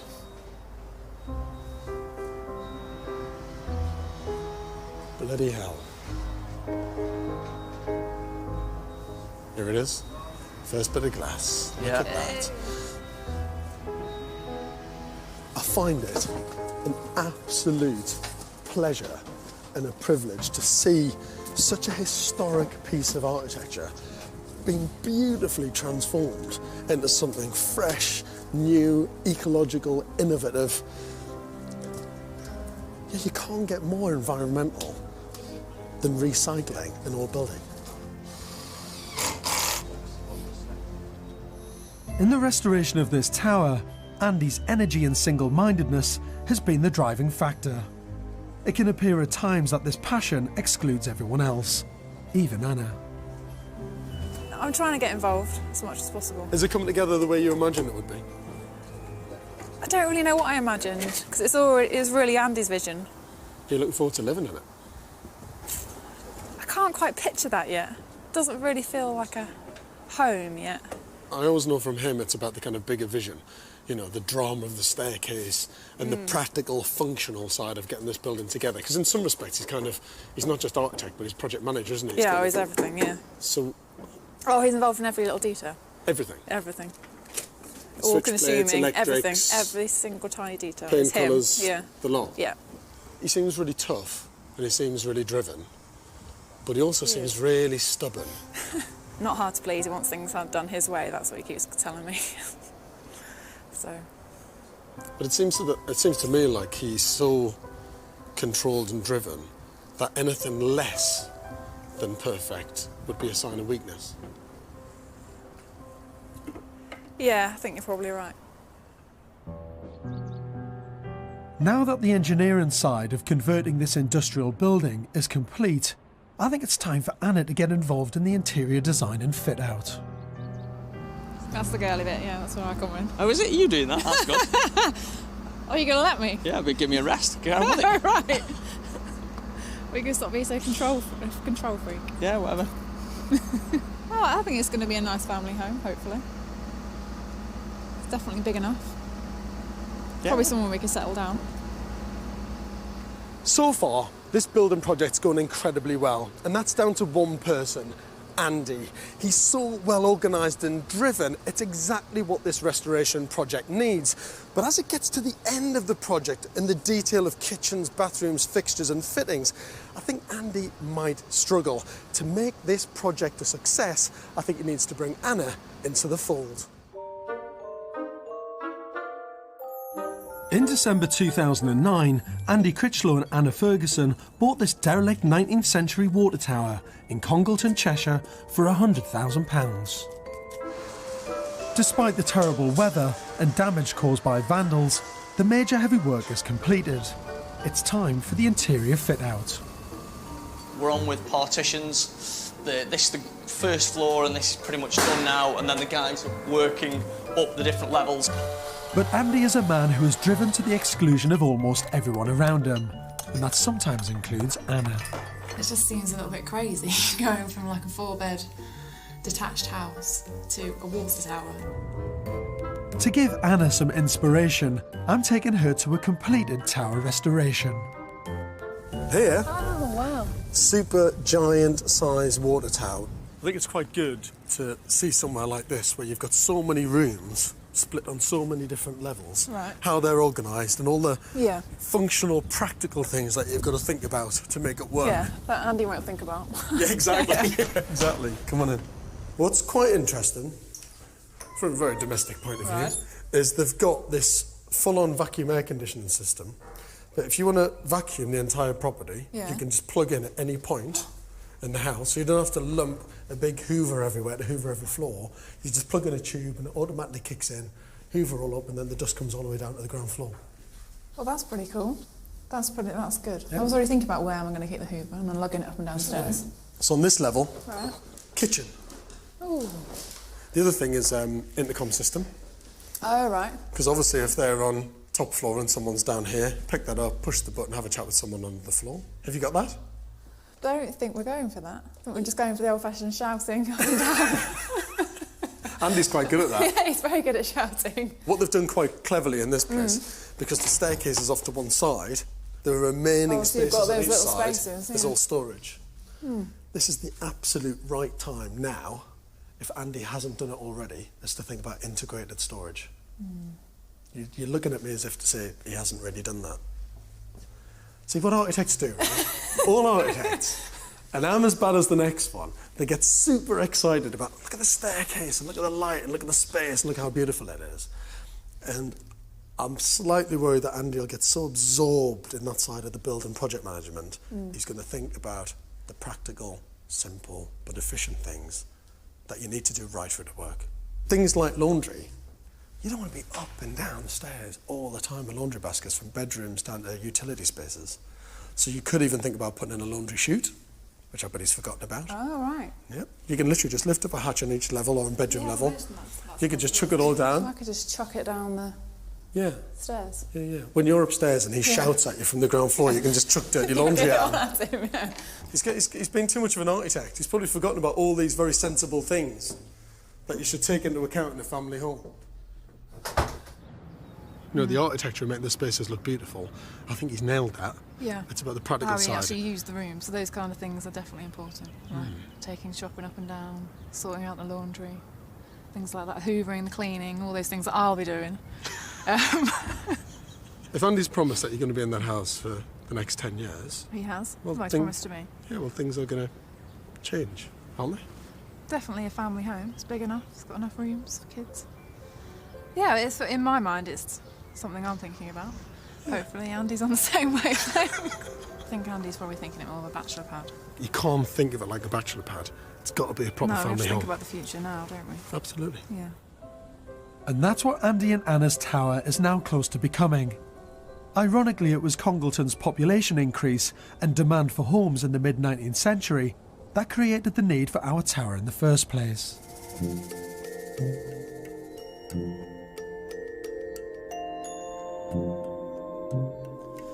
My journey into the story of this tower has taken me from the Sunderland cholera epidemic to the Great Stink of London and the Parliamentary Archives.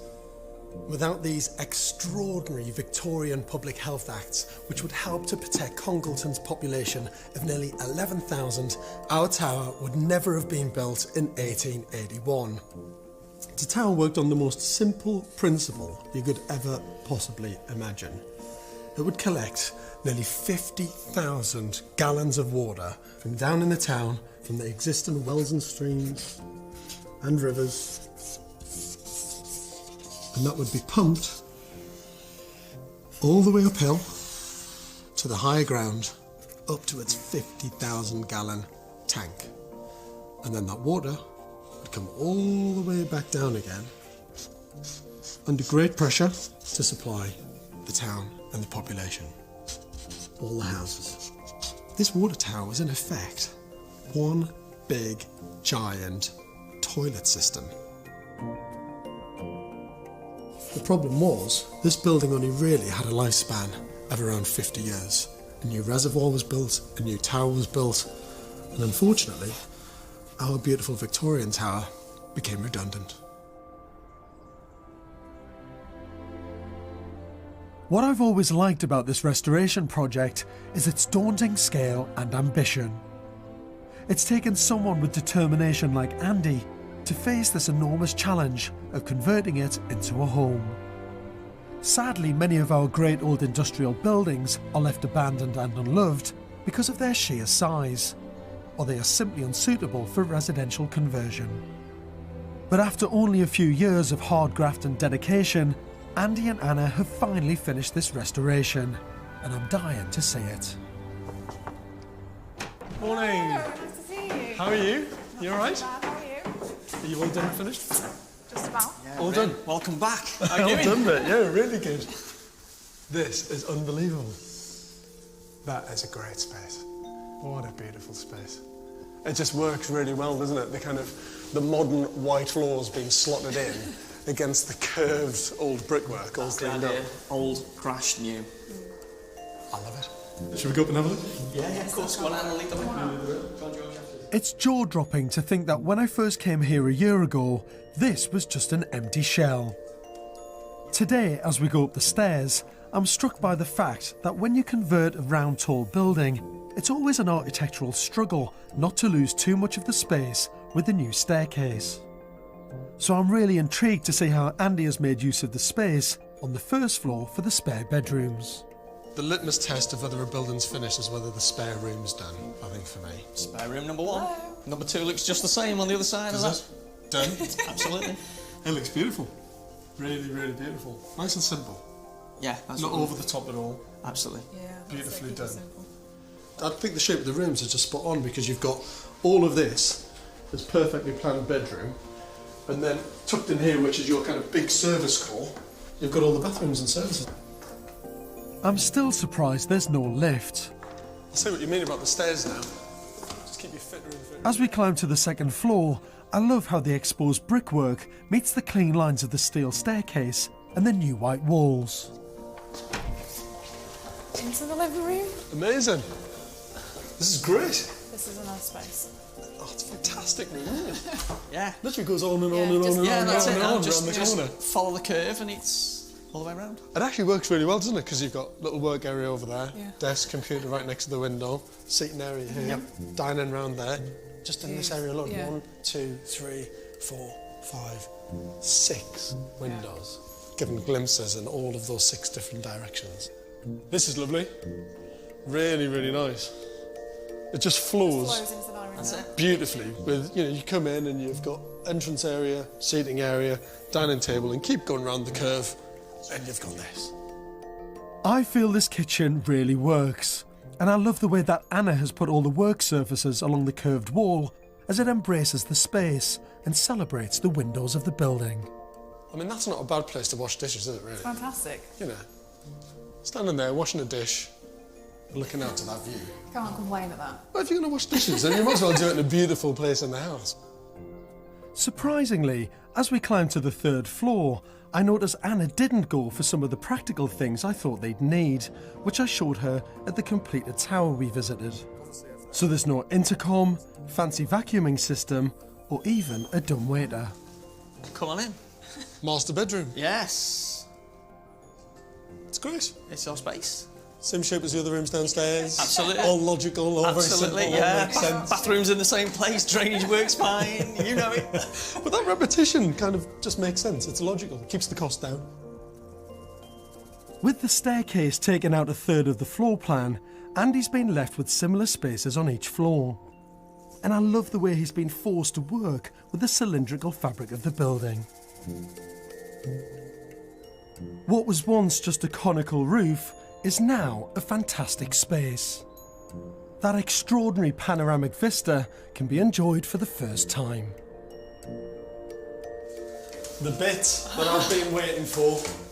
Oh, well, I hope it's not a disappointment. I've been waiting for that.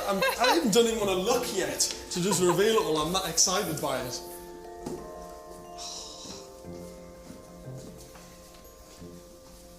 That is unbelievable. Looks good, doesn't it? It does look good. As an architect, for me, this is what true restoration is about. Adding 21st century materials which respect and celebrate the old. That is just magical. You can see for miles. I mean, that is to just die for. And the glass floor. Yeah, your glass floor. You did it! Jump up and down. It's amazing! See, my kids would just be lying on that all the time going, look. I'm glad you did it. It stops this level from being like a kind of self-contained unit on the top. Completely isolated. It's got that visual link with absolutely. downstairs, which makes the space even more special, really. Unusual choice of flooring, I have to say. I'm surprised by that. Oh, yeah? Yeah. Not my choice. What, the boss? Yeah. It's my choice. Anna chose this. This is Anna's beach, as you've referred to it a couple of times. Well, I'm from Devon. Can we step outside? What's the best door to get out of? Entirely up to you. Let's go for this one.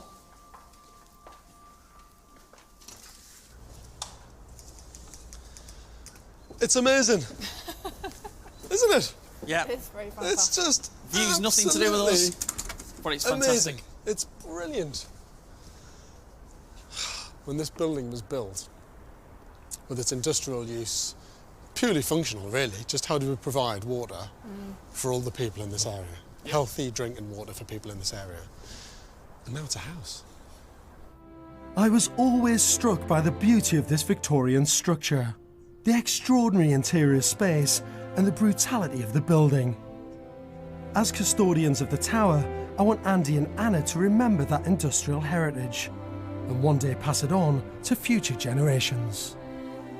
It's a little present for you, the history of the building. Done a huge amount of research about the background to this and why it was built and who built it. And it's all here for you. Little memento for you to have down next to the front door. Awesome. William Blackshaw, the surveyor. And then all about cholera, the disease that really changed everything. And then the crisis in the UK at Sunderland. The lid coming off, big day that. That's an awesome shot. Yeah, it's a great I've shot. not seen that before. Congratulations. That's mate. fantastic. Cheers, George. Absolutely fantastic. Really appreciate You've it. done Thank an you. amazing job. He's done it. There you go. Happy days. Cheers, everyone. Cheers. Congratulations. It seems kind of appropriate to be drinking something liquid at the top of a water tower, doesn't it? I'm absolutely staggered by Andy's determination on this project. He's been ruthless, absolutely focused, and he knew exactly what he wanted. And with the help of Anna and all the family, they've achieved the most beautiful building. What I'm more amazed about is the reason why this was built was to allow this town to thrive. And now it's the most beautiful home.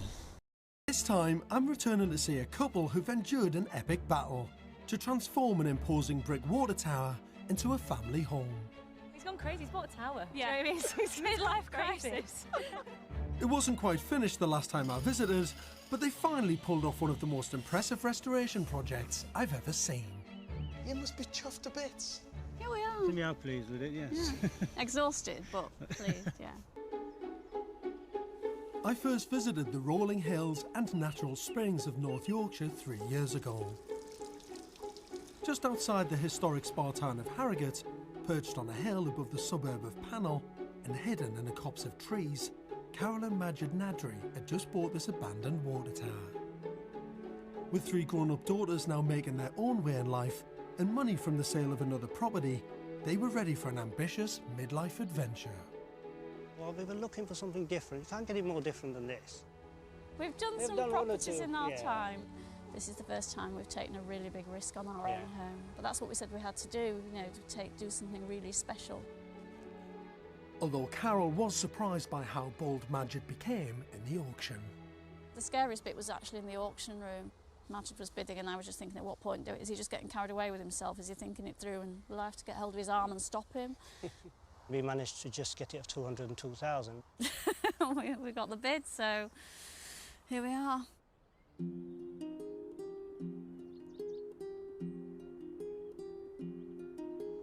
Oh my word. This is it. Look at that. You can see why romantic buildings often inspire people to make emotional instead of rational decisions. This is a huge challenge, and I can't wait to meet the people who've taken it on. Majid. Nice to see you. Hi, I'm George. Nice to meet you. Hi, Carol. Hi, George. How are you? You are super lucky. Super lucky. Oh, mad. Oh, mad, yeah. Most people who take on restoration projects say that, to be honest with you. So what sort of house do you live in now? A bungalow.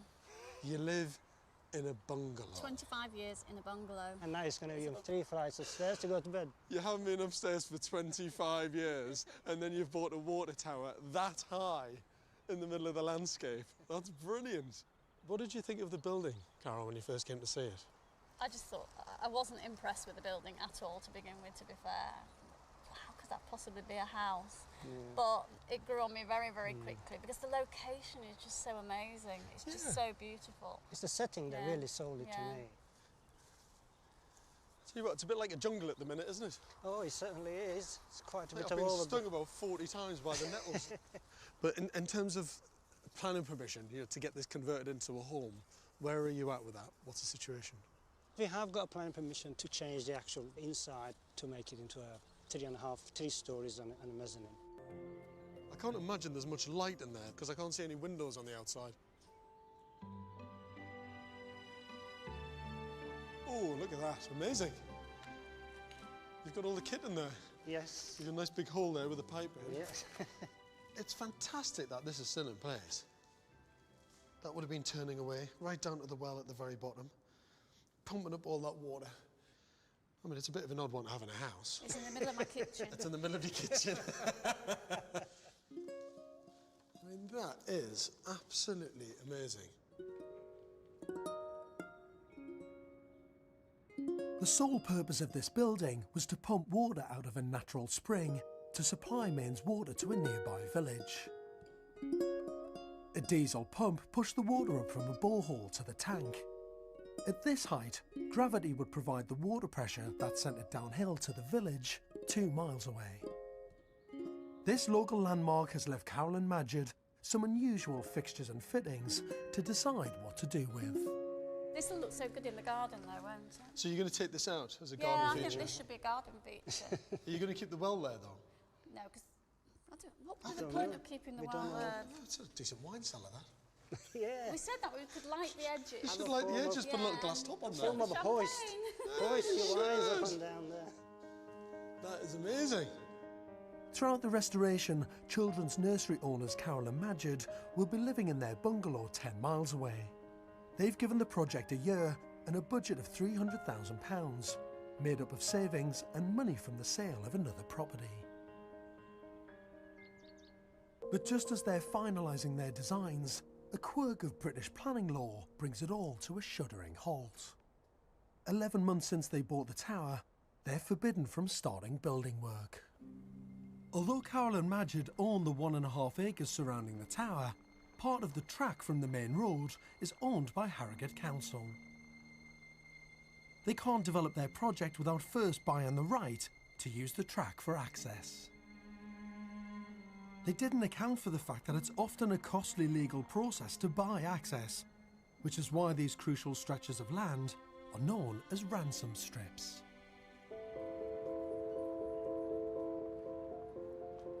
To find out why a landowner can legally hold up a development, I've arranged to meet solicitor Farhana Shahzadi, the Inner Temple in London. I mean, it kind of sounds to me like it's a mild form of blackmail. Would that be fair to say? I think it's a very good question, and it must seem like blackmail to a lot of developers. But in the case of Carol and Margaret, in fact, it's worth remembering that the local council is a public body and it has a statutory duty not to dissipate assets or to give away land. Right, okay. So they have to extract a charge in order to make sure that they are accountable to the taxpayer. How do they put a value on that? How do you kind of quantify how much it's worth? It's called the ransom price. And broadly speaking, it's a 1/3 increase in the value of the development land. That's substantial. 1/3? Yeah, it's massive. 1/3 of the increase once it's developed? Absolutely. It's actually quite a substantial increase in cost. Absolutely. So it's, caveat emptor, buyer beware. You have to know what you're dealing with before you develop your land or buy your land. The increased value from converting our tower into a habitable home means that the cost of Carol and Majid's ransom strip is a staggering £70,000. I think if we'd have known how much we were at risk, it might have potentially changed our mind, because the difference between able to progress your project and not progress it at all is very frightening. Frustratingly for them, it's taken a year of access negotiations and almost a quarter of their restoration budget just to get to the starting line. Good morning. It's been ages. It's taken longer for us. You're right. Good, Good thank to you. see you, George. How are you? Fine. So you own it now, yeah? Yes. Are you sure about that? It's all finished. It's definitely yours. It's all done and I'm not going to dusted. get shot by some landowner for trespassing across their land. No, our bank balance tells us we own it. Carol and Majid are now left with just £230,000 to complete the build. But at least they've got the green light on site. It's great that everything started today, though. It's fantastic. Boys working inside, look at that. They've started to open up the original ground floor windows and cut the new double height ones. And I'm delighted that after making some planning amendments, the old water tank is allowed to stay. Everyone's eager to get a more detailed view of its condition, in spite of Majid's fear of heights. You don't have to do it, I'm just forcing you to. Yeah, okay. Fine, we'll go along with that, yeah. Well, if you get scared, just say and we'll come back down. Okay. It's the big hat on the top of the building. But even seeing it like this, with all the rust and all the detailing on there, Yeah. that's why this building's here. You're not saying very Is it much, amazing? I don't blame you. It's holding on for his dear life. This tank would have held 25,000 gallons of water, enough to supply over 90 houses. Look at that canopy now. Oh, it's knackered. Oh dear. Oh dear. I think if all that corrugated sheeting comes off, Yeah. and all that timber Take comes all off the that top off. of there, Yeah. and then clean it all up, that'd Yeah. be fantastic. For me, the tank is the feature that gives this building its character. But if Carol and Majid want to keep it, a structural engineer will have to give it the once-over to see if it can be a viable part of their home. As for the tower itself, with the new openings formed, we can finally appreciate what Carol and Majid have to play with. Oh, this is amazing, isn't it? What a space. And with the pumping machinery removed, the heart of the tower is laid bare, revealing the original water borehole that tapped into the natural spring. This is big. Whoa! There you go. Oh, wow! Oh, you've got to keep that somehow. Well, it's under my cooker. It's under your cooker. I'd put a glass panel over the top Yeah. of it. I'd try and design the kitchen to work around it. Yeah. Choosing whether or not to retain a borehole is a design decision that few homeowners expect to be confronted with. But that's the magic of restoring such a fantastic piece of municipal engineering. The builders are well underway with another key feature. The ground floor is getting its windows back. And it's a pleasure to lend a hand. Thankfully, the original windows are much easier to knock through than the new double height ones. There you go. Sorted. 3 months later, Carol, Majid and their 3 daughters are on site. Having hoped to have moved into their new home, they're now almost a year and a half behind schedule. On top of the legal delays, the couple's decision to keep the tank means urgent structural repairs will set them back even further. This was the bit that nobody knew what was here and what was happening to it. Now it's a battle to see if we can save it.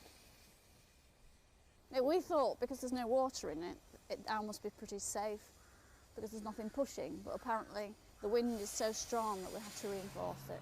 There isn't a lot of metal cutting to do. They've got to cut the metal joists out to make the openings. Well, yeah, a lot of work just up here. The water tank needs an entirely new steel cage to make it part of their new home. That will cost an extra £50,000, but I believe it's money well worth investing.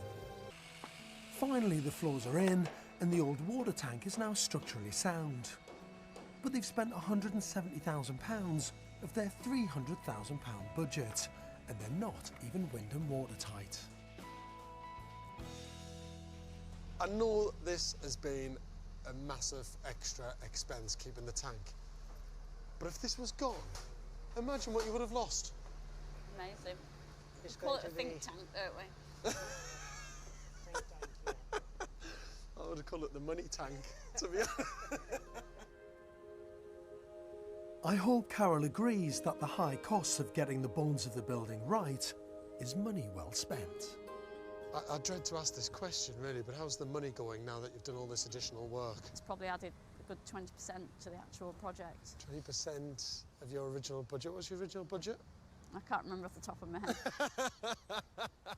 It's probably good that you've forgotten that. And how's Majid doing? You seem relatively calm for what is an ambitious restoration project. Outwardly calm. Inwardly challenged. Where Carol and Majid's kitchen is designed to go are the remains of the water tower's old pumping system. 2 of the original wells are to be filled in. But as Carol and Majid have decided to retain the original borehole as a feature, it needs a health check.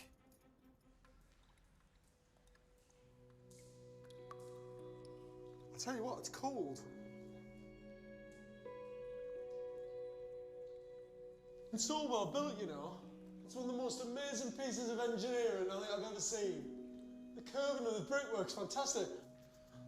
The bricks themselves are rock solid. I take my hat off to those builders and engineers. They had to dig down more than 100 feet to collect the natural water supply. What a feat of engineering, just to build this. It's a mystery why something this carefully built in the 1930s would be abandoned by 1960. To look for clues, I'm heading to the nearby farming village that the tower supplied water to, Kirkby Overblow. I'm meeting local historian Malcolm Neeson to find out why the tower's life was short-lived. What would they have done before the water tower was built? Well, they did what most of the other communities throughout the country did. They relied on their local natural resources, artesian wells, often dug in the back gardens or in the village green, and they drew their waters from that. In the 1930s, the country was heading into the Great Depression, with record levels of poverty and unemployment. With money in such short supply, there must have been a serious need for a village of just 300 people to gain an expensive new water tower. So why would a small rural community like this stop using natural springs and wells?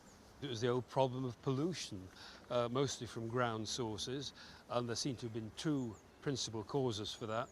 One being the overflow from the agricultural fields with the use of pesticides, that kind of thing, and manure, of course. And the other would be just the growing pollution from local residences as they expanded. More population, more pollution. Even 100 years after cholera took hold in Britain in 1832, sanitation was still very basic. So there was a definite need for small but growing rural communities like Kirkby Overblow to obtain clean drinking water from further afield. We suspect that our water tower was built around the 1930s. Do you know much about it and how long it was actually in use for? There's not a great deal we've been able to find out about that, but certainly the population here in, say, 1929, 1930 had about a 40% connection with a good supply of water, but after the tower was built, the census shows that it increased to something like 70%, so it had a real impact on the community. Although our tower almost doubled the number of houses that received running water, it struggled to keep up with 20th century demands on its own. Well, I think it was a great success at first, but eventually the community seems to have found that the pressure wasn't all that they'd hoped. So gradually the feeling built up that Harrogate Corporation should extend its supply of water to this area. Nobody knew water better than neighbouring Harrogate. Its fortunes had been built on its famous spa water over hundreds of years, attracting everyone from Lord Byron to the Tsarina of Russia. Victorian ingenuity built wide-ranging infrastructure to manage Harrogate's valuable resource. Its water mains network reached Kirkby Overblow in 1943. So by the late 50s, after only 3 decades of service, our lovingly built water tower had been sidelined. From the outside, this might look complete, but there's a whole host of problems underneath the surface. Frustratingly for Carol and Majid, just as the windows are finally in, it's another case of 2 steps forward and 1 step back. The only one thing is they're going to have to take that window back out because they need to get some steel in. We've got to do some additional work. The structural engineer has been looking at some a little bit of perforation on the steel supports for the tank. Yeah. The steels are corroded at the ends, and as they cleaned it, they found more and more corrosion. So they said, right, we need to put more steel in to support it. It was a bit of a shock at this stage, but then, you know, you can't change it, you've got to do it. You've got to put the steel in, so... But that's extra money and extra time, isn't it? Exactly. Thousands. These needs to... Thousands. It'd be substantial. At this stage of the build, unexpected structural costs are a heavy blow to the budget. Extra steels are going to add £20,000 to the £250,000 they've already spent. And money isn't the only issue. There's still no planning decision about their extension. Until then, they can't fit out the ground floor because they don't know where their utilities will go. We're sort of stuck at the stage where we need to know where heat pumps go and everything else. Unless we have some confirmation of that, we can't really push forward with the rest of it. So yeah, because if you don't get planning for this, for any then we reason, have to rearrange. you've got to put them in there, yeah. which means you're changing everything. Pipe runs, utility rooms, the lot. That's right. So it is reaching that stage, actually, more or less... where it's affecting this main build, isn't it? Yeah. You don't want that. No. We need to know one way or the other.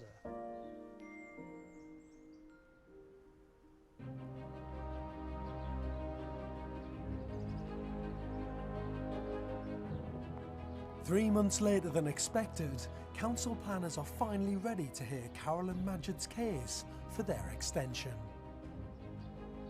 The hearing takes 4 hours.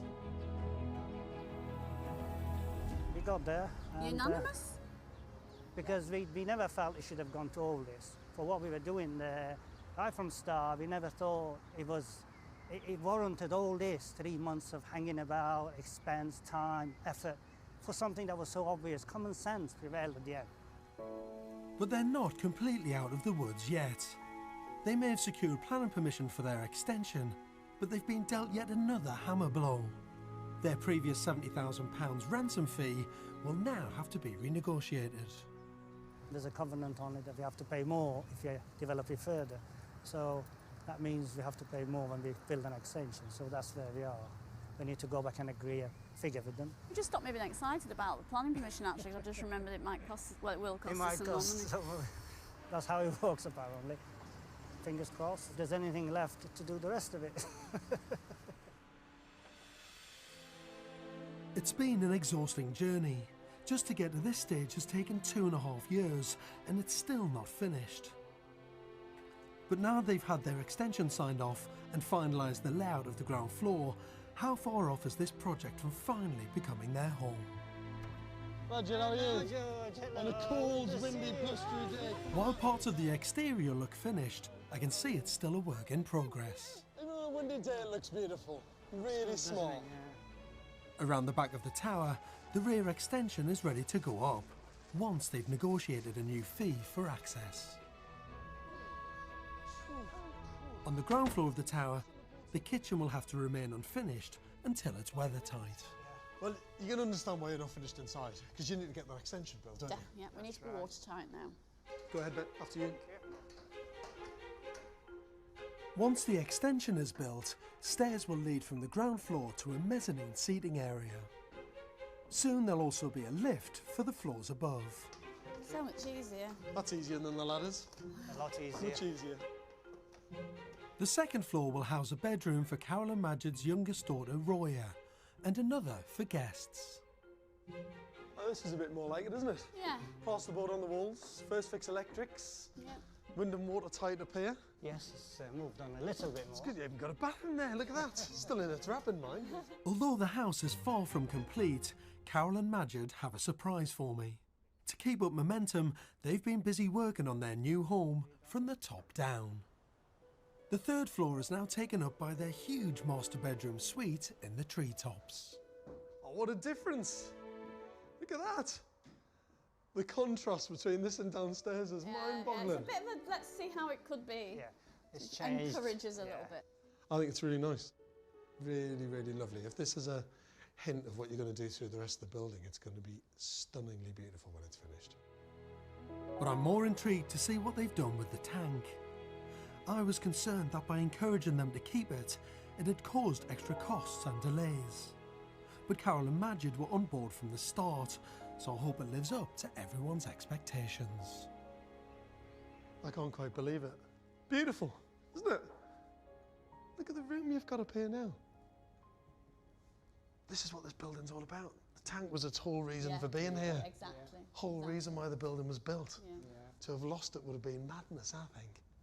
When you're here and you see the kites flying and they actually come over the top, and you can actually looking up at the kites as they hover over it. Beautiful. You should be well proud.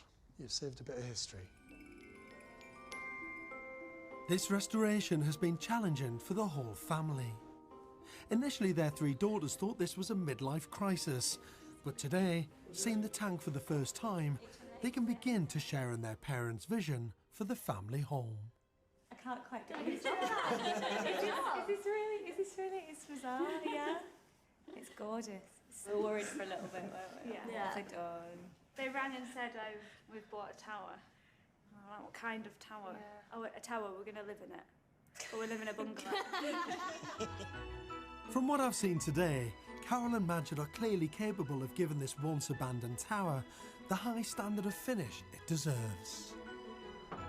With winter over, they begin building their long-awaited extension, which will provide extra living space and storage. But at this stage of a build, maintaining your drive is hard when you've been challenged both emotionally and financially.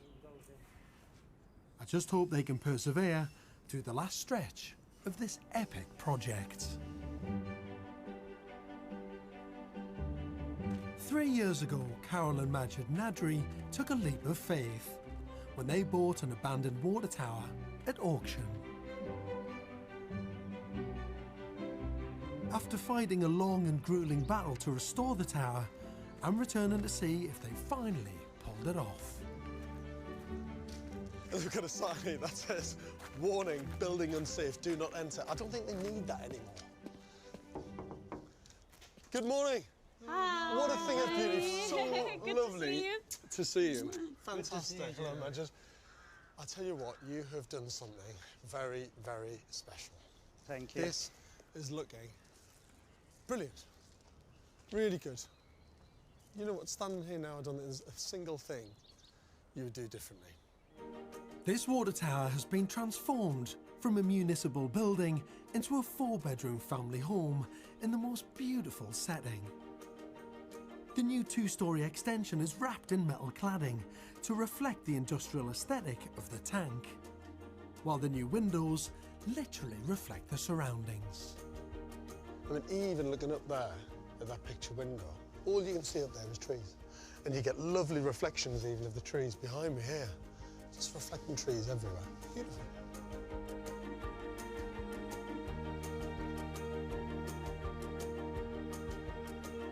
You must be chuffed to bits. Here we are. You are pleased with it, yes. Yeah. Exhausted, but pleased, yeah. Should we go inside? Yeah. Come on, lead the way, home sweet home. After you. After you, Majid. Thank you.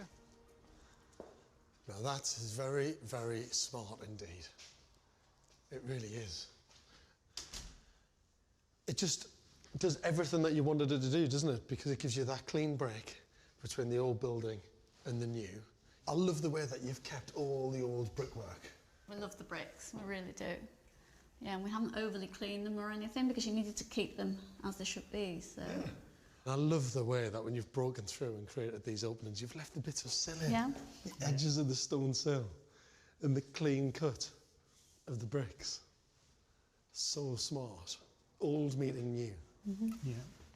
Great space. Really, really, really beautiful space. Works like a treat. Should we go on through?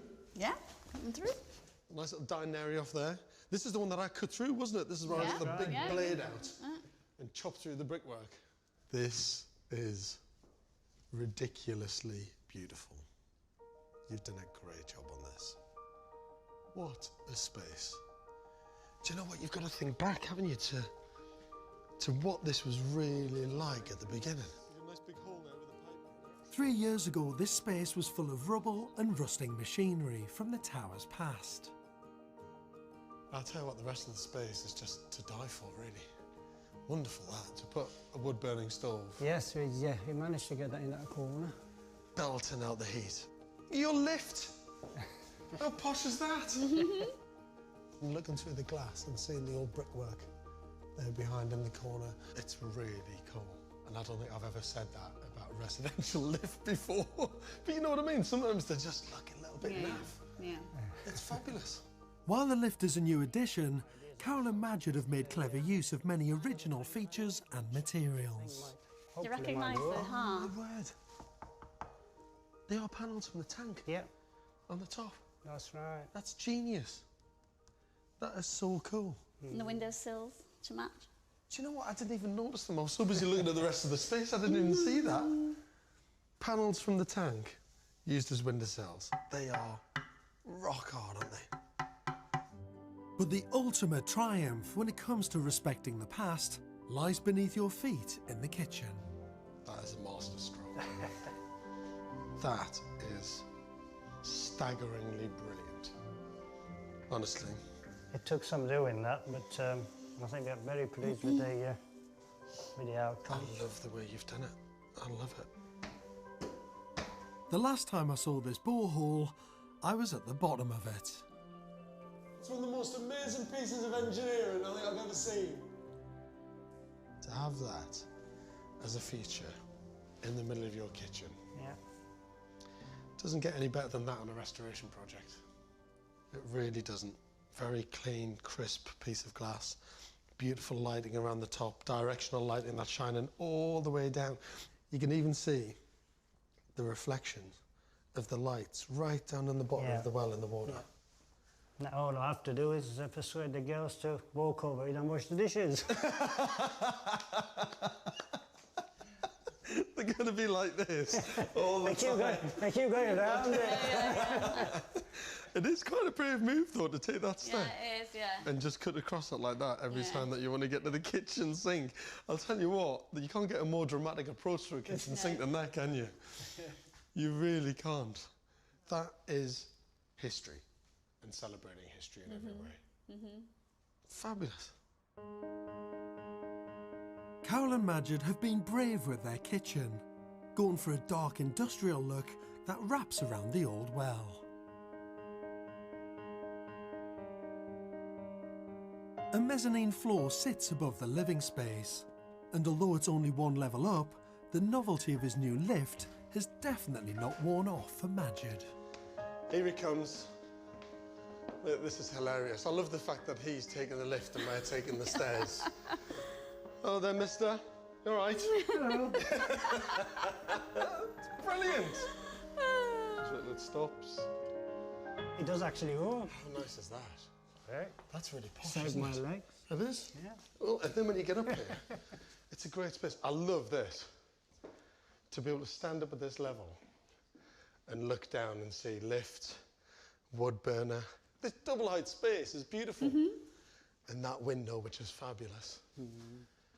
When you're up at this level, you really feel connected to the surroundings even more, don't you? Yeah. Whichever direction that you turn and look in, you get little frame views of the landscape and the trees. I think it's magical. I really do.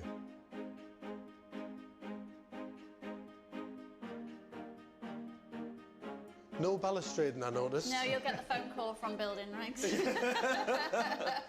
Still not in yet. Tuesday. Tuesday, is it really? Should we go through this way then? Yeah. See your little first See floor? the study. That's brilliant. So you come in. This has never existed before, has it? We've broken through That's the the first new floor. bit. Yeah. This is Yeah. the new bit. Into this. What a great space. Look at that skylight. Do you know what? You even get a glimpse of the tank. You can see that. That's the beauty of it. You can see the old tower, because you can never see the tower when you're in the house, but from that position you can see it. You do see it. Okay, next level. Next level. Don't lead the way. The next 2 floors provide the family's sleeping accommodation. 3 spacious bedrooms and 2 bathrooms are now flooded with light from the new windows which were formed in the tower's original recesses. And then, after seeing lots of wonderful levels of architecture, you get to the top and you're rewarded with this. It's beautiful. It literally is the restoration project that just keeps on giving. Unbelievable. It's so lovely to be up here, isn't it? You get a lot of light up here, don't you? Yeah. Even standing here, I can see it outside can see there. that. In the garden. Some of the kit from downstairs on the ground floor. The views from the tank are incredible. On a clear day you can see York Minster. Many would have been put off by the scale of this project, but I'm thrilled that Carol and Majid never gave up. What does it feel like being in it now? 3 years of hard graft. It feels weird. It doesn't feel like it's ours, and it's been hard work, and we've done a lot more work towards the end because it became more things that we could do as well. Once you get to this stage, then you think, well, was it worth it? And I think it was. And so, when do you actually spend your first night here? Today. Tonight. No way, tonight. Yeah. How does that feel? Weird. That's strange. Strange, yeah. Yeah. Be like, I'm living on the building site. No, it's finished, done. This is ours now. You know, we can actually enjoy it. And as a piece of architecture, I can honestly say it's one of the best restoration projects we've ever had. And I mean that. That is a compliment. That's a compliment. Yeah, that really is, yeah. You should be bloody proud of what you've done. You really should. It's a fantastic project. Carol and Majid have not only created a stunning restoration project, but they've built a home for their 3 girls. Mum walks around and goes, "Can you believe we live here?" she actually tiptoes around the kitchen. Yeah. She's so cute. I think they're really happy that they waited and fought for the extension. Yeah. Because they've made it into a big family home now, so that when we keep coming back and keep bringing friends and family around, it was worth waiting an extra year for. Yeah. I think that's how we feel. Definitely worth the wait. Yeah. Definitely worth the wait. Yeah. Are you proud of them? I think it's really inspiring. So I Yeah. think for us, it's if you want something enough, you wait for it and you work hard. Yeah. So I'm more thankful that they've taught us that. We knew it anyway, but to see it and live it, it's just inspiring. Yeah. I can't talk about it. What she said.